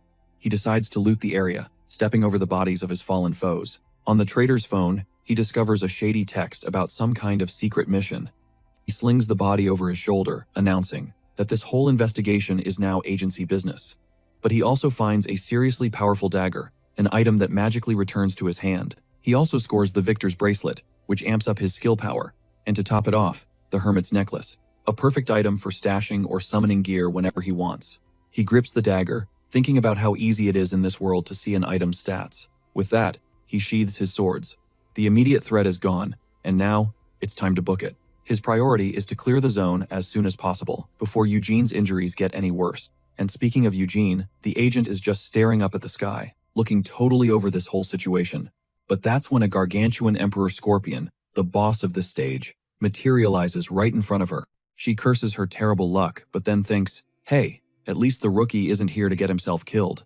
All of a sudden, a blast of dark energy comes rocketing toward the injured agent. She realizes she's going to have to deal with this thing on her own, and channels a surge of power into her hand. With it, Eugene throws up a crackling barrier of golden lightning to block the incoming attack, but the monster's claw plows right through it like it's nothing, leaving her in total disbelief. The scorpion rears back to finish her off, when a shimmering purple shield pops up, protecting her at the very last second. Out of thin air, Woo Hyun appears on top of the downed monster, asking if she's okay. Her face flushes bright red, leaving her totally speechless as the livestream chat absolutely explodes. Then, the world around them begins to fracture, splintering apart like a shattered mirror. It's a dead giveaway that the portal is collapsing. Woo Hyun congratulates her on the W and says he's gonna carry her, so they can bolt out of there. He hoists her onto his back as the commentators scream that they have to escape, before they get sealed in for good. He yells at her to hold on tight, which makes Agent Eugene visibly flustered by the whole scene. The pair makes a desperate sprint toward the shrinking portal, while the reality behind them crumbles into nothingness. The second they burst through, a system notification announces the clear was a success, and he skyrockets several levels in an instant. Cut to the monolithic headquarters of the management agency. Inside, leader Kim Chol demands to know if it's true that Eugene was jumped and injured by an enemy squad. Woo Hyun confirms it, which sends the leader into a fury, snarling that they've officially crossed the line. The leader is in total disbelief when Woo Hyun says he eliminated all of them, asking how he could have possibly pulled that off solo. A flashback hits him hard, standing alone, completely surrounded by the corpses of the soldiers who ambushed him. As proof, Woo Hyun slaps one of their burner phones onto the desk, showing him the kill order right there in the message logs. Satisfied, the leader declares this will make the investigation a slam dunk and tells the kid to get some rest. But as Woo Hyun turns to leave, Kim Cheol calls out his name one last time. He offers a piece of advice that sounds a hell of a lot like a warning, mentioning that another opportunity is bound to come up. Until that day comes, he tells the young man to lay low, asking if he catches his drift. Woo Hyun confirms that he understands completely, his expression showing he knows exactly what needs to be done. A system alert chimes in that the mission is complete, and he can now select his second element. The livestream casters are losing their minds, celebrating the mission's conclusion, which was way more explosive than anyone anticipated. But then, a notification pops on the streamer's screen, and her eyes go wide. An anonymous whale just dropped an insane amount of money, and attached a special mission to the donation. Woo Hyun gets the alert, just as the streamer is freaking out over the massive tip. She immediately DMs him a screenshot, sparking his curiosity about this special mission. He realizes it's the same viewer who teased it earlier, and claimed they'd only drop the details when the stream ended. Woo Hyun thanks her for the heads up, and tells her to keep the broadcast going for now. Her co-caster, Song Chul, notices Neon is completely zoned out and asks her if something's wrong. She sees the donation was sent privately, just for her, but shoves it aside to focus. To play it off, she cranks the energy to 11, shouting that the stream is popping off, and they are jumping straight into PvP.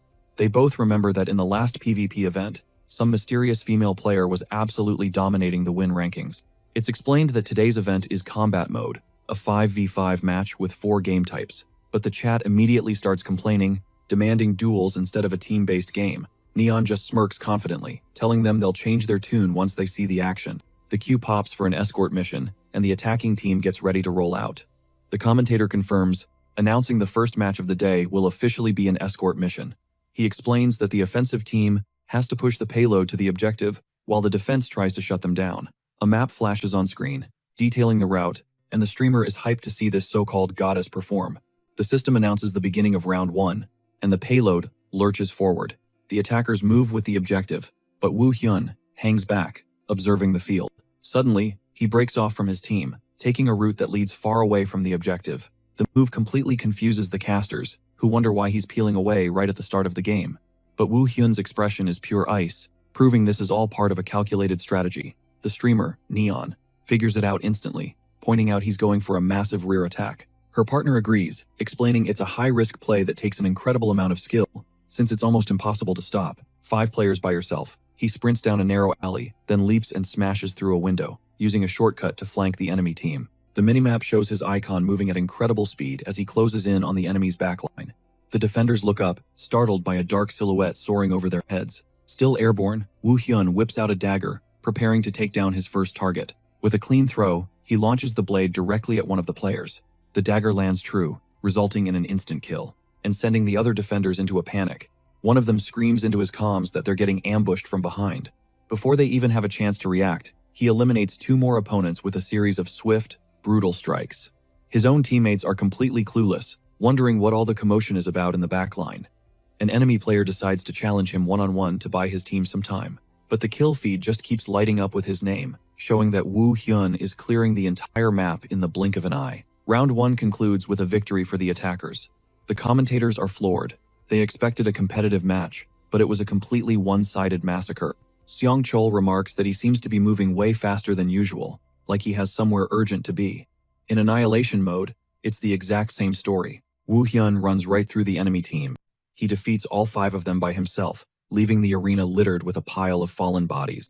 The scene smashes open with an explosion that rips a hole in the castle wall as defenders shriek in utter terror. They're screaming at their comrades to intercept the invader, no matter the cost. But it's too late. Woo Hyun is already inside, weaving through a storm of fireballs like it's nothing. He becomes a whirlwind of steel, cutting down multiple opponents at once, a testament to his overwhelming power. His face streaked with crimson, the chilling intensity in his eyes screams that nothing and no one will stand in his way.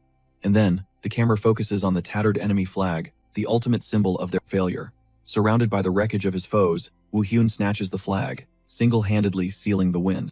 In that exact moment, the anonymous benefactor drops another huge donation, revealing a special mission.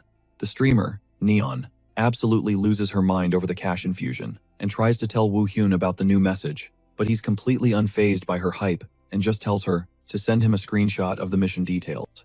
He scans the directive and instantly gets it. The grind isn't over yet. As the 2 of them are messaging back and forth in the chat, Woo Hyun is already calculating his next move. For the time being, he figures he'll just play along with this mysterious sponsor's agenda.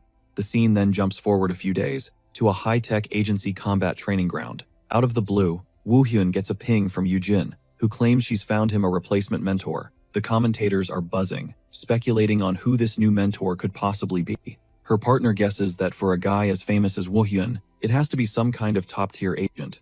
When he shows up, he finds Lee Yoo-jin waiting for him, her hand wrapped in bandages. He checks in on her, asking if she's okay, and she confirms that someone else will be taking over his training for now.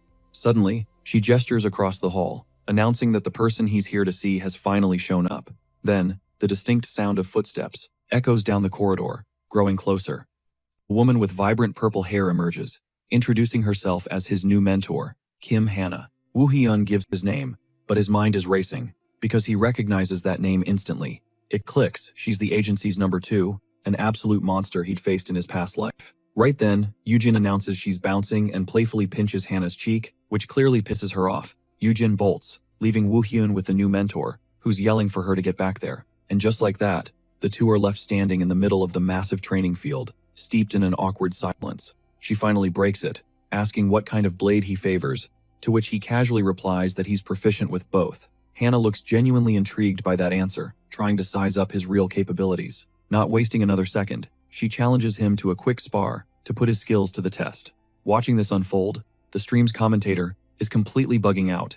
His partner wants to know what's got him so rattled, but he's just thinking to himself that this entire plot development feels super off. She, on the other hand, doesn't see anything weird about it and just figures it's what you'd expect when 2 master sword wielders meet. Down on the floor, the 2 grab training swords and face off, both coiled and ready to strike. The commentator reluctantly agrees, but you can tell something is still eating at him. He explains that this kind of thing only happens because Woo Hyun is, no cap, the main character of this game. The feed cuts to the streamer, who looks absolutely horrified by what's about to go down. On her screen, Woo Hyun reflects that, even with a super advanced AI, his storyline is unfolding differently than any other player's. The game is designed so that a player's choices can send the story down wildly different branches. Because of this, the whole experience is starting to feel less like a game and more like a second reality itself. Back in the arena, Hana is locked onto him with a dead serious expression, ready to begin the real battle. Hana proposes a duel using only sword skills, but Woo Hyun shuts that down, saying it's impossible. He clarifies that his strength enhancement is a passive skill that's always on, and she agrees to activate hers as well to even the odds.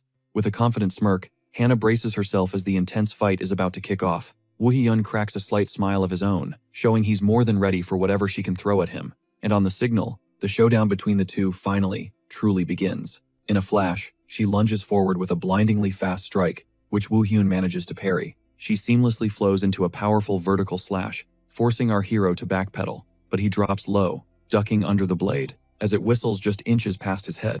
The sheer force of the missed blow sends him stumbling, forcing him down to one knee on the arena floor. Without hesitating for a nanosecond, Hana stomps on the ground, using the impact to create an opening. A cloud of dust erupts, and she uses the momentary smokescreen to launch her next assault. The two warriors leap into the sky, their blades clashing again in a spectacular aerial duel. The commentator is losing his mind, screaming that, as expected, Kim Hana is an absolute beast, and the streamer guesses her character build must be a wind god type, given her insane agility. The mid-air clash is savage, with both fighters demonstrating a ridiculous level of power. The commentator corrects her, explaining that the wind god build was actually created and inspired by Kim Hana herself. But he also gives props to Woo Hyun, who is somehow managing to keep up with her god-tier speed. Their swords lock in a shower of sparks as they glare at each other, trapped in a dead-even test of power and technique. Hana is low-key shocked that this kid is perfectly matching all of her moves. She realizes it's not just his speed that's off the charts, he's expertly exploiting every tiny opening she gives him. Flashing a wicked grin, she warns him that she's about to turn things up a notch. In an instant, a terrifying aura explodes from her body, and her sword begins to glow with deadly energy, priming a fatal blow. She then dives from above, unleashing its full, devastating power. She swings for the kill, aiming straight for our hero's head, but he whips out of the way at the last second, as her sword obliterates the ground beneath him.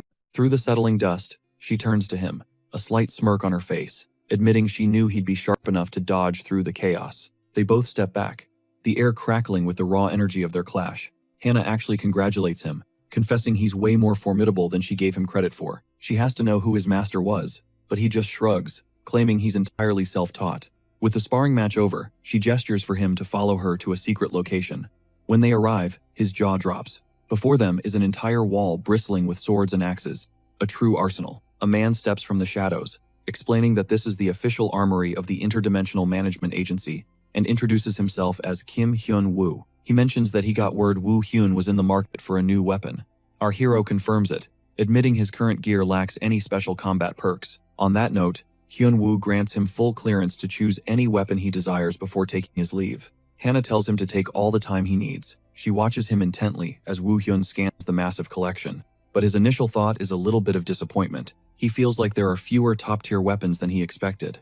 Then, his eyes lock onto a wicked-looking red spear that has a lifesteal ability, draining an enemy's blood to mend the user's wounds. But just as he reaches for the spear, a glint from the back of the chamber snags his attention. His gaze is pulled toward a dark, menacing greatsword, leaning silently against the wall. He's stunned. It's the Soul Eater, a mythical sword famed for its power to devour the very souls of its fallen enemies. He hefts the blade, wondering how a notorious black market item could possibly be sitting in an official government armory. Suddenly, a memory surges through him. It's a vision revealing this was his treasured weapon in his former life. Woo Hyun's decision is made instantly. He informs Hana he's claiming the two-handed sword. He asks her to initiate the ownership transfer, unable to look away from the weapon's dark beauty. The feed then cuts back to the live streamer, who is having an absolute meltdown over his pick.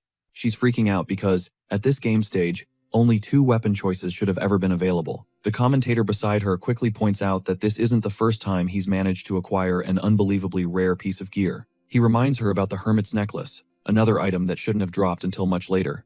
He lays out how the game operates on a clear system. The greater the risk, the greater the reward. He theorizes that Woo Hyun deliberately took on impossible challenges, specifically to obtain these broken items. The guy has flawlessly cleared every obstacle, from escaping the lab to his intense duel with Hana. The streamer has to agree, realizing the Soul Eater must be the ultimate reward for his perfect performance. Her partner, however, cautions that it's still just a hypothesis. For now, they can only keep watching. Back inside the armory, the transfer is authorized, and the sword now officially belongs to him. Hana suggests they immediately head out on a mission so he can get a feel for his new toy. The scene then transitions, dropping us on a snow-battered mountain peak. The two finally stand before a shimmering teleportation portal, taking a final, deep breath before they plunge in. She remarks that the brutal climb to get here was a pretty good warm-up. A guard posted nearby warns them the portal is just ahead, but the zone on the other side is incredibly hostile. He explains the area is swarming with wolves who will undoubtedly catch their scent any second. Woo Hyun just smirks at the thought of the beasts, figuring this will save him the trouble of tracking them down. Hearing his confidence, Hana decides she'll just hang back and spectate, promising to jump in only if things go completely sideways. He then materializes the Soul Eater from his inventory. The massive sword erupts in a menacing purple aura. A moment later, A terrifying howl slices through the silent forest, announcing that company has arrived. Dozens of paw prints stampede through the deep snow, closing in on the two hunters with frightening speed. Woo Hyun's eyes glow with power as he senses the incoming horde. "They're here," he states calmly.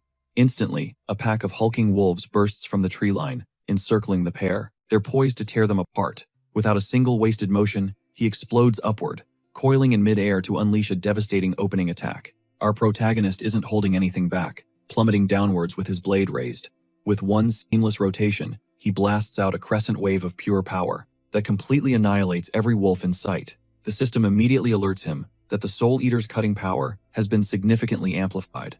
The commentators are speechless, watching him wield the colossal blade as if it weighed nothing. The hero grips his new weapon, feeling a familiar power coursing through it, unlike anything he's used recently. Hannah is floored by the display, instantly recognizing the technique he just executed. She's completely stunned, stammering as she asks if that was the legendary Celestial Moonslash. The warrior has just erased one wolf pack, but another is already launching an attack. In the broadcast room, a commentator is totally baffled, unable to process the situation. Out of nowhere, a pack of crackling electric wolves materializes, trapping the player from all sides. A streamer shrieks that these elite monsters have spawned way too early in the game. Wasting no time, the beasts coordinate their assault, launching themselves at him all at once. But the warrior's reflexes are on another level. He becomes a whirlwind of motion, his blade a blur of dark energy. The camera cuts back to the commentators, who are trying to figure out where in the world he learned these moves. The streamer suddenly has a spark of realization, wondering aloud if it could be the legendary Colosseum fighting style. Back in the action, he carves through one of the wolves with a brutally efficient strike. At that exact moment, a donation message flashes on screen, confirming her wild theory and mentioning the Colosseum's brutal training. He plants his feet, using the leverage to launch himself into the heart of the pack. With one final, powerful aerial slash, he descends like a meteor, eradicating the remaining monsters. His blade splits the leader's skull, a gruesome end to the battle. From the sidelines, Agent Kim Hana just smirks, totally unfazed. A system notification pops up, his weapon's cutting power just leveled up from that kill. But then, his eye flares with a golden light, sensing an insane power level nearby. Instantly, he drops into a defensive stance, knowing something massive is about to crash the party. And right on cue, the head of a colossal wolf tears through the clouds, its jaws gaping wide for a strike. It's the damn boss monster, the Silver Wolf, barreling towards him with world-ending force. The streamer is absolutely losing it, screaming about how this boss is notorious for shredding newbies. The impact is so brutal, it sends him skidding backward through the dense forest. The streamer shouts that he somehow blocked the hit, but he's getting completely overpowered by the beast's raw strength. He's using everything he has, his body, his blade, just to keep the creature's massive jaws from snapping shut. With a guttural roar, he shoves the beast's maw away. He finally breaks free, vaulting back to create distance for a counter. In one fluid spin, he channels immense energy into his blade for a final, decisive strike. His knuckles turn white as he grips the hilt, realizing this thing is on a whole different level from the trash mobs. But a cocky grin spreads across his face. He's basically saying, "Is that all you got?" Then, in a blinding flash, he unleashes a wave of energy that cleaves the giant wolf clean in two. His sword absorbs the boss's soul, its cutting power surging once again. Just then, another agent walks up to him, calling him the agency's star rookie. She admits she was seconds away from jumping in because that boss was way tougher than the mission briefing suggested. Meanwhile, on the stream, the commentator is freaking out, yelling that the difficulty was supposed to be way lower. He starts breaking down the situation, and figures the dungeon's rank was at least a B. Back on the ground, Agent Hana is spelling things out for Baek Woo-yoon. The streamer agrees, saying the game's difficulty scaling is acting super weird. She theorizes that the player's own actions might be messing with the mission parameters. But even with the boss down, the exit portal still hasn't opened a major red flag. The agent tells him they need to find out why, so the two press deeper into the woods. All of a sudden, a rustle from the bushes makes them freeze. Peering through the leaves, they discover a massive nest, and right in the center is a giant, glowing egg. And just as they spot it, the shell begins to crack, putting both agents on high alert. She warns him to stay ready. The egg explodes in a brilliant flash of light. But what emerges leaves them totally stunned. A tiny, adorable puppy tumbles out, yapping happily. The two of them are just completely floored as the little guy zips around their feet. The agent points out how weird this is, as the seemingly harmless pup starts nuzzling against the warrior's leg. She suggests they bring the creature back to the lab, since this is obviously a one-of-a-kind situation. Woo-yoon nods in agreement and scoops up the puppy, which lets out a happy little arf. The world around them starts to destabilize. She yells that they have to bail, like, right now. The scene cuts to the agency's headquarters, where a case like this has never been seen before. Inside the lab, a doctor drops a bombshell. The creature isn't an otherworldly being. He guesses it must be a summon, but Hana shoots that down, saying they don't have that kind of tech. Their only conclusion? The puppy was born from the reverse world itself, not summoned by the agents. The doctor says they can't confiscate it anyway, since the little guy has already imprinted on Wu Yun. And then, out of nowhere, a system window declares the lightning wolf is now his official pet, leaving Wu Yun totally bewildered. A second later, an emergency maintenance notification blasts across everyone's screen, for every single player. Wu Yun can only stare, dumbfounded, as both his sword and the puppy start pulsing with a strange red light. Back on the stream, the host is asking, "What is going on with the game right now?" Her co-commentators agree, a brand new pet system appearing right before a sudden update is way too suspicious. But then, a donation message pops up, celebrating the fact that he just unlocked the game's first ever pet, even before the official patch drops. The streamer's eyes go wide, wondering if this entire emergency update was triggered because of his new pet. With maintenance about to hit, she decides to wrap up the broadcast and signs off to her viewers. In another location, a hand clicks off a screen, just as our hero's face fades to black. The scene snaps to a sleek conference room at Planet Earth headquarters in the U.S. A woman leans forward, asking, "So, Wu Yun is the player who just stumbled upon an Easter egg that we didn't even know we programmed?" The head of development, Sophia, looks absolutely livid about a stealth update that blindsided her entire team.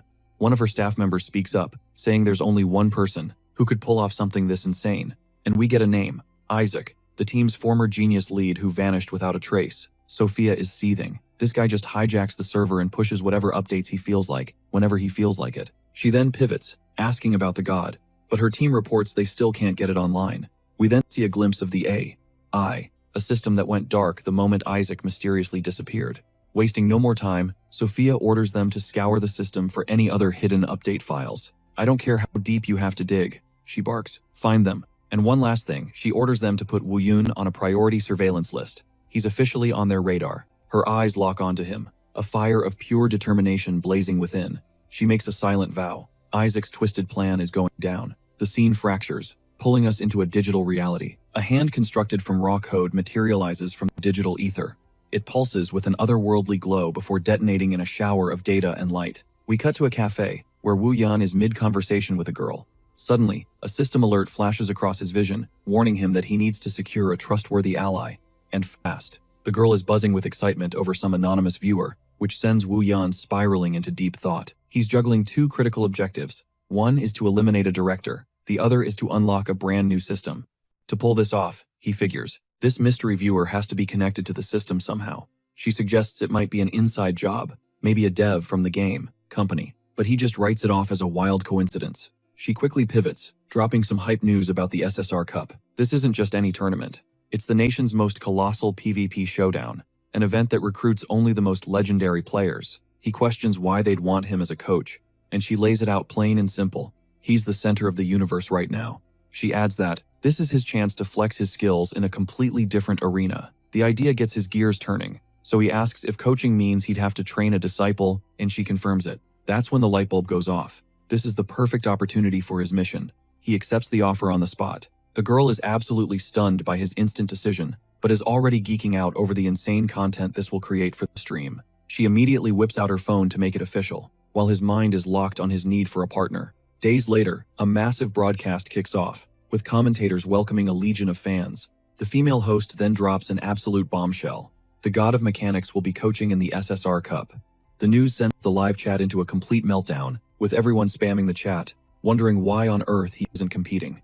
The commentators then have to explain that being a god-tier player and being a god-tier teacher are two completely different ballgames. This spurs Wu Yan to focus on grinding his rank to establish some serious coaching cred. Turns out, he has 0 rank in survival mode, but he's ready for the placement matches. Then, out of nowhere, an absolutely insane mission appears, dangling a reward so legendary it leaves the host speechless. The challenge: rack up 40 kills without a single weapon. The female commentator is totally skeptical, calling it impossible. But the god of mechanics simply accepts the mission and queues for survival mode, ready to make them eat their words. The system finds him a solo ranked match instantly, and the challenge begins. His character spawns into the world, materializing inside a derelict military base. He quickly assesses the zone, noting he's on the fringes, far from the main chaos. Tapping into his senses, he detects 19 other souls nearby. With the mission objective burning in his mind, he knows time is a luxury he doesn't have if he's going to snag those 40 kills. Wasting not a single nanosecond, he launches himself from a high vantage point to begin the slaughter. He slams into the ground, unleashing a kinetic shockwave that rips through the area. He then explodes forward, vaporizing the first opponent who couldn't even register his presence. And without breaking stride, he delivers a bone-shattering blow to another player, showcasing his ludicrous power. The casters in the chat are left completely shell-shocked, struggling to comprehend the raw speed of the carnage. A kill feed begins to cascade up the screen, a non-stop waterfall of his name. Wu Yan becomes a phantom, a blur of pure destruction, as he hunts down every last target. In a flash, he's already stacked 18 kills, nearly halfway to his goal. After cleansing the outskirts, he sets his sights on the map's epicenter to find a fresh supply of victims. The match rages on until only 2 players remain, Wu Yan and one final challenger. Elsewhere, the last survivor waits patiently, their face concealed by a deep hood. Wu Yan finally finds him. He immediately lunges, unleashing a ferocious overhead strike, but the hooded figure dodges with inhuman speed, shocking both the chat and our hero. The mysterious player lands without a sound, instantly preparing a counterattack. He cracks his knuckles, signaling he's ready for a brawl. As Wu Yan faces this unknown threat, one of the commentators spots something eerily familiar in his fighting style. It dawns on them. This player is also rocking a pure strength build, just like the god of mechanics. The female commentator points out that this mystery player has already amassed a crazy 15 kills. Meanwhile, Wu Yan is sitting at 39, just 1 kill away from victory. The final battle ignites. He effortlessly sidesteps a lightning-fast strike from his opponent. He instantly counters, slamming a devastating punch into the hooded figure. The impact forces the mysterious player to double over, gasping from the sheer force. He scrambles to recover, but Wu Yan moves like a ghost, giving him no openings at all. They begin to trade blows, their fists colliding with enough force to shake the earth. The opponent is driven back, and Wu Yan prepares to unleash his full power. The hooded player grits his teeth, the immense pressure of the fight mounting. The casters are losing their minds, screaming that this is straight out of a martial arts movie. Wu Yan admits his opponent's form is impressive, but it's not going to be enough to secure the win. The enemy attempts a risky aerial assault, but our hero evades it perfectly. He counters with a palm strike directly to the man's chest, shattering his guard. The victor has been decided, he thinks. It's time to end this. And in a final, devastating rush, he storms forward to deliver the last, crushing blow of the match. Annihilated.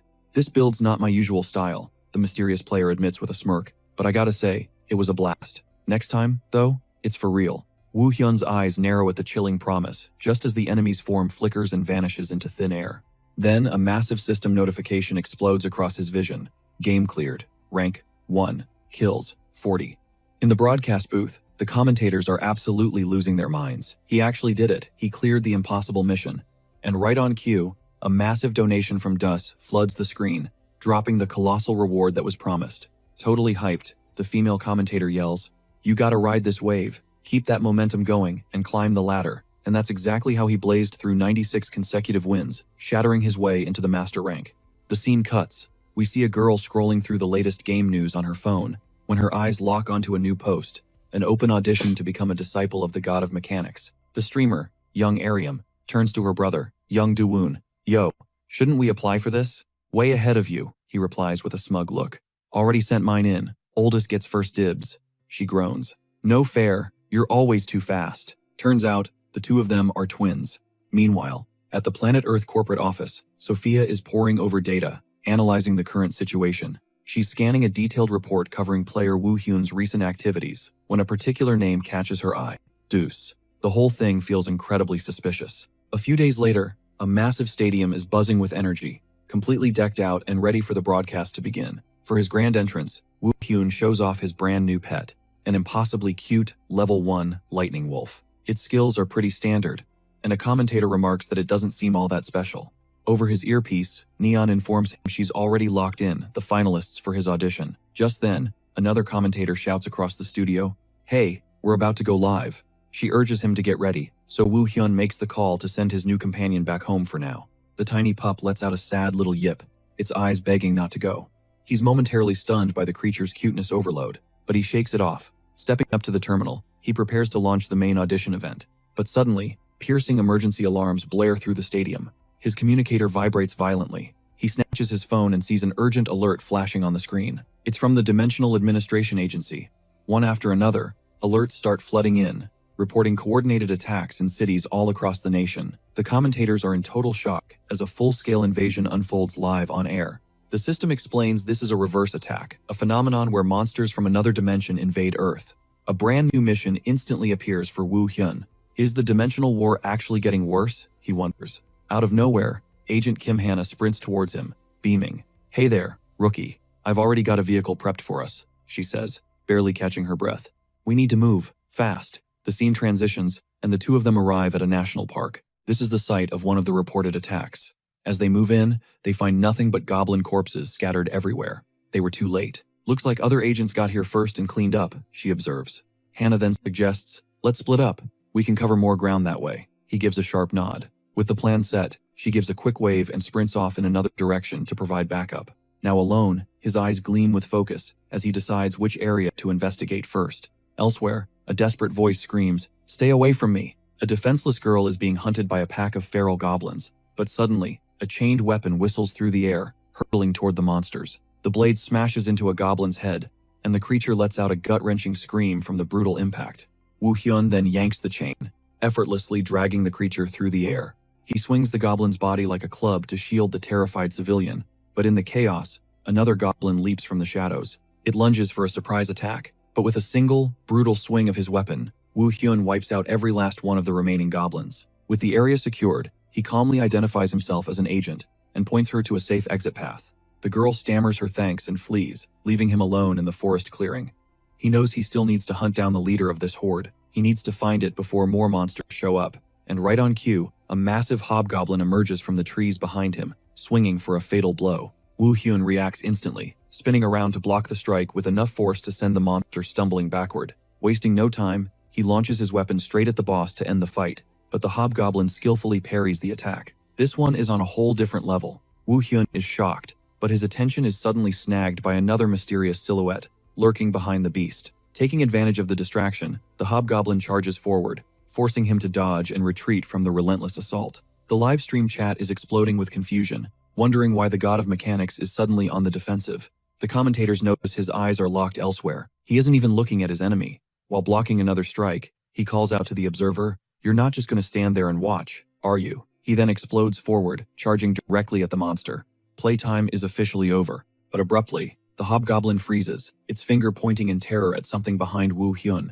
In the next instant, the shocked beast is utterly obliterated by a giant fist. It came from above. Woo Hyun pivots, finally sensing the hidden presence he'd felt the entire time. He turns and finally faces the mysterious silhouette, something watching him from the deep forest shadows, its glare intense and menacing. He roars for the creature to reveal itself, and from the tree line, a dimensional invader emerges, a literal demon from another world. The commentators start to freak out, because it's almost unheard of for an invader to spawn this early. The creature just stares at Woo Hyun, sizing him up before the fight. He clocks that this is the first time an invader has ever just popped up with zero warning, but Woo Hyun is completely unfazed. He drops into a battle stance, basically saying, "Bring it."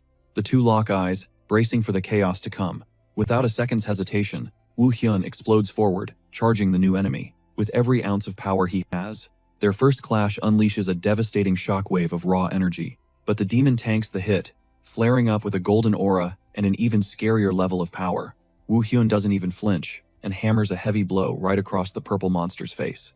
He then blitzes, moving so fast he creates a flurry of after-images, surrounding the demon from every conceivable angle. The commentator shouts that this whole fight is giving him flashbacks to the finals of the last house survival tournament. With a dangerous glint in his eye, Woo Hyun realizes his gut feeling was spot on. As they trade brutal hits, he confirms it. The enemy is straight up copying his moves. His mind flashes back to that specialized robot built to hunt him down, a while back. But this thing is on another level, firing off a massive energy blast. Woo Hyun is unimpressed, snatching the demon's arm with bone-crushing force. He scoffs that the imitation is clumsy, and pile drives the invader into the ground with overwhelming strength. The impact is so insane it carves a crater into the earth, ending the confrontation instantly. With a bloodied fist, he stares down at the creature's obliterated corpse, on the ground. He wonders who could be orchestrating this, recycling the exact same tactics from the lab. He immediately suspects the corporate alliance, or maybe even the invaders themselves. But then, something clicks, and he starts putting all the pieces together. He realizes the enemy wasn't mimicking his PvE data, it was copying his PvP combat logs. This confirms his worst fear: someone ridiculously powerful is pulling the strings. The image of a glitchy, digital face flashes in his mind. Could it be Spectator 62 again? Just then, a familiar voice calls out to him, pulling him out of his spiraling thoughts about this shadowy enemy. It was Agent Hannah. She asks if he's secured the perimeter, and he confirms the job is done. But when her eyes land on the monster's mangled body, her jaw hits the floor. She recognizes it as a commander-class invader, something that had absolutely no business being there. She immediately gets on the radio, demanding a cleanup crew, and putting out a general alert for more invaders. Afterwards, she gives him a nod of approval for a job well done. He asks about the other zones. Hannah reports that the situation has stabilized, and that it's time to head back to base. Mission accomplished. A system notification pings him. He's leveled up and gained a skill point. The camera cuts back to the agency's headquarters, where the data from the fight is being feverishly analyzed. His superior officer calls him in for a debrief, stating the topic is the invader he just took down. He explains that this thing was an anomaly, almost like a whole new species, and he needs every last detail. Woo Hyun begins to break down the entire fight, but the man is visibly shaken when he hears that the invader was trying to mimic his movements. On the stream, the commentators immediately pick up on his strange and very telling reaction. The superior explains that an invader has never once tried to imitate a human, which is a terrifying development. He concludes that if they have switched up their strategy like this, their infiltration of Earth will be almost impossible to stop. The gravity of the situation hits Woo Hyun hard, as it would lead to worldwide chaos and a full-scale invasion. He also knows the corporate alliance would likely side with them just to make a buck. The superior takes a long, heavy breath, acknowledging the insane danger they're all facing, but then his whole tone changes. He thanks Woo Hyun for single-handedly preventing a far worse disaster. He then slides a box over to him, saying the rookie is finally qualified to receive it. Woo Hyun opens the gift as he leaves the office, wondering what could possibly be inside such a small box. He's startled by a familiar voice calling his name from down the hallway. It was Kim Hana and Lee Yoo-jin. They look thrilled to see him again after all this time. They rush over to congratulate him on the special gift he just got from the director.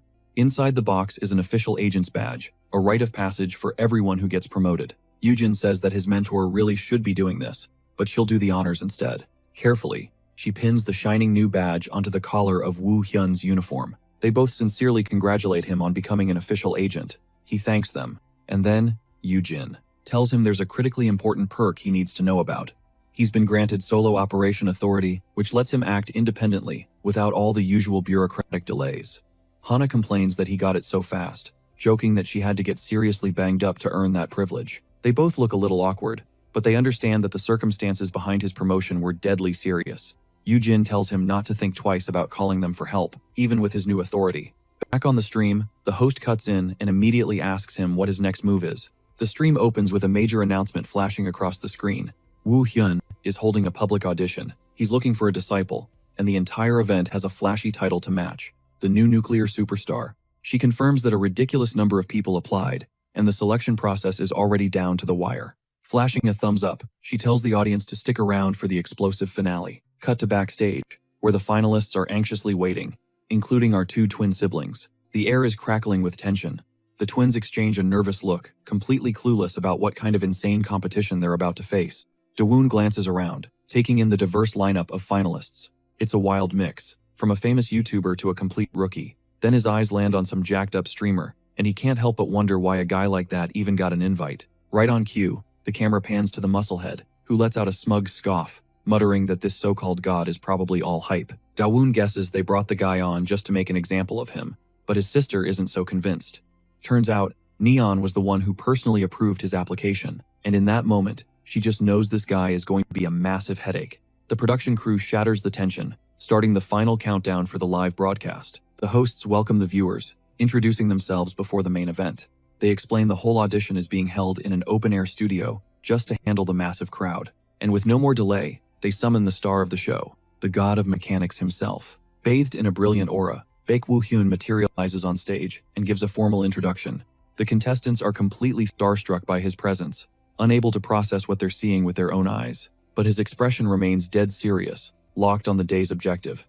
We get a quick flashback of him asking Neon what kind of game content even requires teammates. The answer is raids, one of the two core PvE experiences in the game. Unlike the solo-friendly reverse world, a raid is all about forming a squad to take down one massive enemy. Back in the present, He stares down the candidates and declares he's here to select a single student. He lays down the law. The chosen one must follow his teachings to the letter.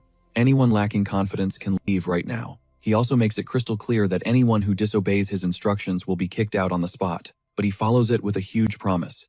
If they've got the will to learn, he'll drag every one of them to master rank. The arrogant streamer scoffs, challenging Woo Hyun to prove he's got the skills to back up that big talk. So Woo Hyun steps down from the stage and throws down an insane gauntlet, a 12-on-1 battle. The rule is brutally simple. If they can land just one clean hit within 10 minutes, they win. The commentators are floored. This was totally unscripted.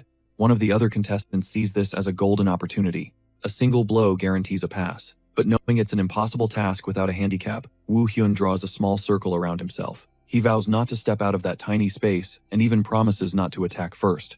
At this, a candidate asks if they can work together as a team, and he lets them use anything at their disposal. With the stage set, his eye glows with power as he finally announces the test has begun. One of the hunters smirks at him, saying he wants to see just how tough he really is, before unleashing a colossal spear made of pure fire. He screams to see how much of a beating he can take, but our protagonist faces the blazing inferno head-on, without a single trace of fear. With a nearly invisible movement, the spear zips right past him and detonates in a massive explosion behind him.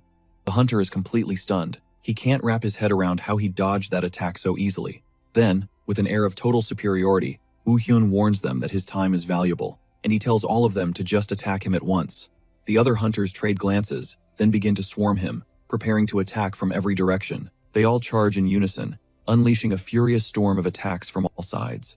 Even completely surrounded, the masked man faces them all with a cold, calculating glare. Suddenly, a powerful shockwave erupts from his body, effortlessly blasting every single one of his attackers backward. Sprawled on the ground, they realize their attacks are doing absolutely nothing to him. Just as one of them tries to rally the others not to give up, a new figure appears before them. It was another hunter who sprints in, yelling for them to leave the rest to her.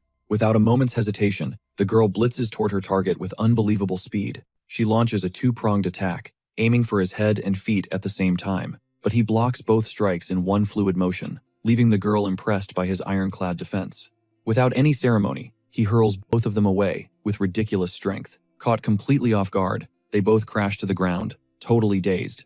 And that's when the timer for the test finally hits 0. With that, all the hunters have been defeated, leaving only him standing perfectly still in the middle of the arena. He then says this is proof of his skills and asks if anyone still objects. That brawny streamer quickly speaks up for everyone. He yells that no one disagrees, declaring that this proved his power.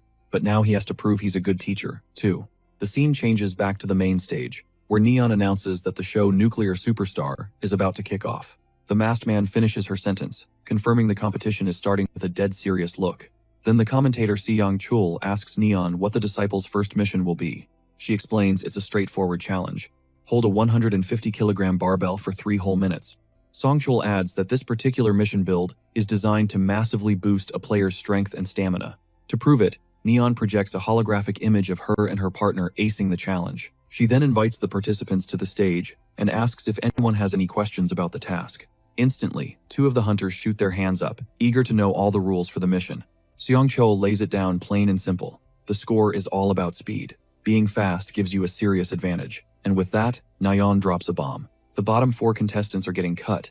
The hunters are completely blindsided by the news. They never saw such a massive elimination coming, but Nayeon throws them a lifeline, saying they can try again as long as the 30-minute timer is running. 5 minutes tick by, and the training floor is electric. Everyone is grinding, desperately trying to hoist the barbell. Suddenly, a donation notification pops up on the live stream. A fan wants to know who's going to pass first. The commentator tosses the question to the panel, and the masked man immediately bets on the twins. In the middle of it all, Nayeon's face drains of color as she scans a document detailing the show's terrible ratings. She frantically starts defending their choices, shouting that they aren't dissing long-range builds. To back it up, she blurts out a spoiler. The second mission is a shooting test. She then throws out a challenge, asking who wants to go first, and the swordsman and the twins jump at the chance. The 3 of them step up to the platform, muscles tense, waiting for the signal to kick off the real test. The moment it starts, they unleash everything they've got. They try to heave the massive barbell into the air all at once. A minute in, one of the twins is already thinking about tapping out, but his sister shuts that down immediately, refusing to quit. But as the clock nears 3 minutes, the swordsman's strength gives out and he drops the bar. He's eliminated. Nayeon's voice booms through the arena, announcing that the twins have just cleared the 3-minute mark. They're the first ones to conquer the challenge. With massive grins, they celebrate their victory, proving they aren't here to play games. The swordsman, desperate, begs to know if he can get another shot, and the host gives him the green light. On his second go, he digs deep and finally pulls it off, showing pure grit. Blue Whale watches from the sidelines, a knot tightening in his stomach. There are barely any qualifying spots left. He can't shake the memory of his trashed online reputation. He knows he has to nail this test, no matter what it takes. Just as a new challenger grabs everyone's attention, he sees his chance. Nyan then calls out, asking if anyone else is brave enough to face the challenge. That's when Blue Whale steps into the spotlight. All eyes are on him as he declares he'll give it a go. With a confident smirk, he raises his hand, and the host motions for him to come up on stage. He steps onto the platform, a faint blue aura shimmering around him. The test starts, and he wraps his hands around the bar. He prepares to lift.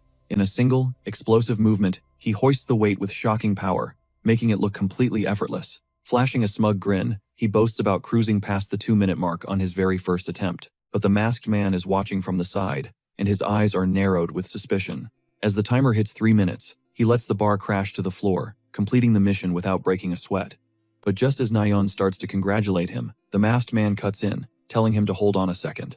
Wuyan looks Blue Whale dead in the eye and asks what he thinks he's pulling, leaving the guy totally clueless. With an ice-cold stare, he reveals he spotted the contestant using illegal buffs. The streamer tries to play innocent, asking what kind of buffs he could even use. The host, intrigued, asks Wuyan why he's so sure the guy cheated. He explains that he saw a subtle shift in the guy's posture, a classic sign of someone using a buff.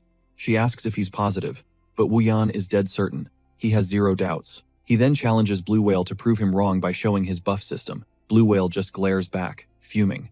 Wuyan puts his entire career and all his money on the line. He swears he'll quit the scene for good if he's wrong. With the stakes set, he tells the streamer to go ahead and adjust the system, and the guy takes the bait.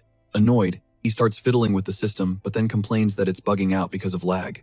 His face is dripping with sweat, his eyes burning with rage. He knows he's caught, so he threatens everyone in the arena and rage quits the game. He vanishes into thin air right before their eyes. Nyan stammers out an apology for the chaos, and a rookie streamer named Kureya offers to take the next turn. The competition rolls on, and in the shooting trial, the elite marksmen absolutely dominated. The eliminated players give their farewells, and the host gives a shout out to everyone for pouring their hearts into the trial. And just like that, the individual missions are a wrap. Seong Cheol steps up to announce the main event, the team battles. Teams A and B are officially formed, carefully balanced based on each participant's rank. Nyan then amps up the crowd, revealing the first, long-awaited group mission. She explains that killer robots will spawn every minute, and the team that scraps the most bots wins. Song Chol jumps in, adding that all skills are fair game, but buffs are going to be restricted. Suddenly, training bots materialize in the arena, and the host kicks off the challenge. After the first round wraps up, the scoreboard flashes the results. Team A has already taken down 10 robots. The commentator breaks it down. Team A has the upper hand, because they're stacked with long-range attackers. Meanwhile, the close-quarters fighters are getting swarmed. If they're not quick enough on the attack, they get overwhelmed. Kureya and the twin are stressing about their team's performance, so she proposes they ask their coach for some help. The rest of Team B is totally on board with the idea, since it would also be a chance to see if the master is legit. The girl then approaches Nyan. She asks if they can get some special training. To make it even, Nyan declares that she and Song Cheol will each serve as a coach for one of the teams. Wuyan finds the whole thing pretty entertaining and says he's down for it, as long as Team A agrees too. Team A huddles up to discuss the offer, wondering if getting the other coach might actually be better for them. They figure 30 minutes of training probably won't change the outcome anyway. So the team is on board, with one of the fighters raising a hand, signaling they're all in. The trial gets put on pause. Woo Hyun pulls his crew together, laying out the game plan. They have to exploit the robot's fatal flaws. He tells them, to clutch this win, they gotta get that these machines feel zero pain and just mindlessly charge at any opening. But, if they can read those attack patterns, they can totally flip the script on them. Armed with this knowledge, he promises they'll start seeing the enemy's moves before they even happen. Once the strategy session wraps, he steps into the arena and announces it's time for a live fire drill. He looks at his team and says, "Bring it, come at me." Instantly, his entire vibe shifts, radiating this terrifying, mechanical aura just like one of the robots. The swordsman braces himself, knowing that even though it's just a drill, the danger feels absolutely real. Not wasting a single moment, the swordsman lets out a battle cry and lunges forward, pouring every ounce of his strength into the strike. But Woo Hyun, he effortlessly catches the blade between two fingers, leaving the fighter absolutely stunned. With a casual flick, he sends the swordsman flying backward, who hits the ground hard, completely owned in the first second of training. Witnessing this insane beatdown, the twins decide to jump him at once, trying a pincer strategy to box him in. They immediately split up, darting in opposite directions, while Kureha starts casting a magic spell from the backline. But she freezes, terrified she'll hit her own teammates and completely unsure of her next move. In that split second of doubt, Woo Hyun blinks in and lands a solid jab right to the sister's gut, knocking the wind right out of her. An instant later, he pivots and cracks the brother with a clean shot to the face, dropping them both. With the twins down for the count, Woo Hyun sees the problem clear as day. These guys have zero synergy. He tells them step 1 is to lock down a strategy for fighting, as a single, coordinated unit. Team A watches from the sidelines, totally blown away by the rival coach's sharp analysis. Seong Cheol offers a weak apology for eavesdropping, claiming the advice is only relevant to their team of brawlers. He then tells his own squad they're good and suggests they go review their own strategies. 15 minutes later, the challenge kicks off, and Team B walks out with a whole new level of confidence. It's their time to shine, and the combat droids materialize in the arena, primed for a fight. The match starts, and the team explodes forward, showcasing a completely new offensive formation. The twin sister connects with a heavy blow, putting the advice from their training into action. She recalls his words. She has to stay ready for a counter, anticipating the robot's every move. Right on cue, her brother dives in from above, and their combined assault shatters the enemy's guard. The swordsman then seizes the opening, finishing the machine with a surgical slice to its leg. From a safe distance, Kureha focuses her energy, finally understanding her true purpose is to provide support for the entire team. In a quick flashback, her coach lays it out for her. Only ranged fighter, she is the linchpin of the whole squad. He pushes her to forget her fear of messing up, and she accepts, her eyes burning with newfound resolve. But back in the present, the swordsman is in a tight spot, as a robot closes in from behind. Without a shred of hesitation, Kureha claps her hands together, unleashing her ice magic to save her teammate. The blast flash freezes the robot solid, stopping its sneak attack dead in its tracks. She screams that she's got their six, telling them to push forward without any worries. The commentators are just freaking out, unable to process the squad's unbelievable speed. And as the clock hits 0, the final robot is obliterated, wrapping up the round with a flawless performance. The final tally flashes on screen. Team B has taken down a whopping 14 robots. Seong Cheol is staggered, admitting this is undeniable proof of Coach Woo Hyun's god-tier skills. But when it's their turn for a second go, Team A only scraps together a total of 12 robot kills. With that, Neon projects the final scores, putting the best results from both teams side by side. She then officially declares Team B the winner, and they erupt in celebration, screaming that they've conquered the trial. As the victors party, Team A can only watch, crushed by their defeat. One of the losing members figures that, based on these results, Woo Hyun must be a genius at coaching marksmen too. So he walks over to the coach and begs for one last piece of advice before his team is officially cut. With a completely calm look, our main character agrees to drop some knowledge on the defeated squad. The camera cuts back to the hosts, who announce the grand finals will be a 2-on-2 showdown. The eliminated contestants say their farewells, thanking everyone for the shot and the wild ride. The final mission is then revealed, a brutal survival match where the last team standing takes it all. With the rules set, the final pairings are locked in, pitting the twins on one team against the swordsman and Kureha on the other. The scene then jumps to a high-end gym, right after a grueling training session has wrapped up. A woman, drenched in sweat and totally spent, thanks her personal trainer for the intense workout. She then picks up her phone, remembering to check up on the competition's results. She sees that the twins pulled off the win, which, honestly, was what everyone figured would happen. But she trails off, completely lost in thought, because she never in a million years expected Woo Hyun to show up as a coach on this program. She remembers that coaches get to pick a team and starts to wonder, would he choose her? A huge smile spreads across her face as she gets hyped at the idea of doing another live stream with him. We cut back to Nayeon and Song Cheol, who are kicking off yet another live broadcast. They're finally about to get the nuclear zombies answer, a question that's been hanging in the air since the last stream. He then drops a bombshell, revealing his master plan. He's going to conquer the entire reverse world, and he's going to do it completely solo.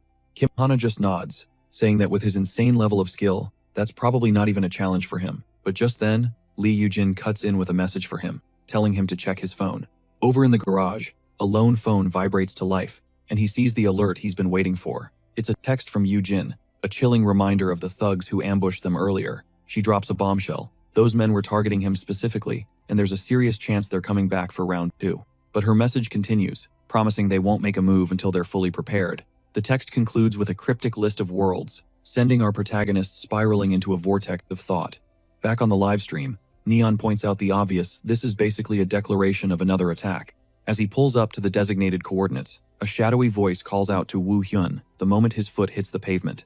An agent materializes from the darkness, introducing himself and stating he's there to provide a safe escort to his final destination. Woo Hyun gives a nod of thanks to the driver, who wishes him luck before he plunges into the foreboding forest. With that, the car peels away, abandoning our hero in the heart of this dark and sinister landscape.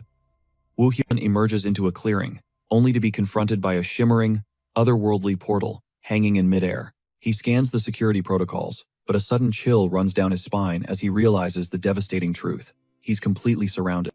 Lurking in the canopy of trees, a hostile with a blazing sword lies in wait, ready to strike. A quick scan of his surroundings confirms his fears. A total of 6 enemies, all coiled like snakes in the shadows. In an instant, they unleash a coordinated barrage of magic straight for him. But Woo Hyun stands his ground, an island of calm in a storm of imminent death.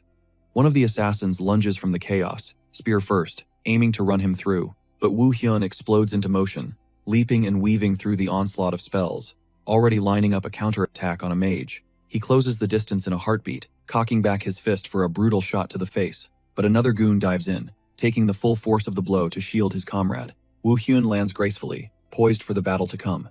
That's when the group's leader finally emerges, remarking that his senses are even sharper than the rumors suggested. With a venomous smile, he greets him, saying it's a pleasure to finally meet Woo Hyun. But then his tone shifts as he asks if maybe he should call him Test Subject 48 instead, a name that makes Woo Hyun's blood run cold. Woo Hyun's eyes narrow as he demands to know if they're with the corporation, and the man confirms their allegiance. Cutting straight to the chase, the leader orders him to surrender and return to the laboratory. The offer leaves Woo Hyun completely baffled. He dangles the promise of enhancing his abilities, but our hero immediately shuts him down, snarling that he's full of it. A suffocating aura erupts from his body as he gets into a combat stance, telling the man to cut the crap. The man just smirks, lamenting that this was the answer he gave. He then issues a chilling warning. Whatever happens next, the consequences are his alone to bear. As his men brace for a fight, the leader screams the order to secure the target, and they all surge forward with a torrent of magic. One of the mages attempts a close-quarters spell, but Woo Hyun deflects the blast effortlessly. The clash of their powers detonates in a massive shockwave, forcing him back on the defensive. He spins his spear in a blur, perfectly blocking the dagger of an assassin that materializes right at his flank. With an unbreakable focus, he holds his ground, ready for anything they can throw at him. In the next moment, he soars into the air and uses his weapon to shield himself from a colossal beam of energy. The leader roars in desperation, yelling at his men not to lose their nerve and to keep up the pressure. Obeying his command, the other hunters unleash their elemental arsenals, all at the same time. Fire, ice, and wind magic converge, creating a cataclysmic explosion that obliterates the entire area. But as the smoke clears, Woo Hyun is revealed standing tall, completely unharmed, and without a single scratch on him. Back on the stream, Neon remarks that their sloppy teamwork is no match for the absolute unit that is the nuclear zombie. Seeing their combined assault fail, the remaining hunters are seething with rage. Left with no other choice, the leader bellows for everyone to use item TLO-1, their last resort. The commentators are completely stumped. They've never heard of this item and can't find a single shred of data on it online. Shang Shou immediately figures that the nuclear zombie must have gone completely off script yet again.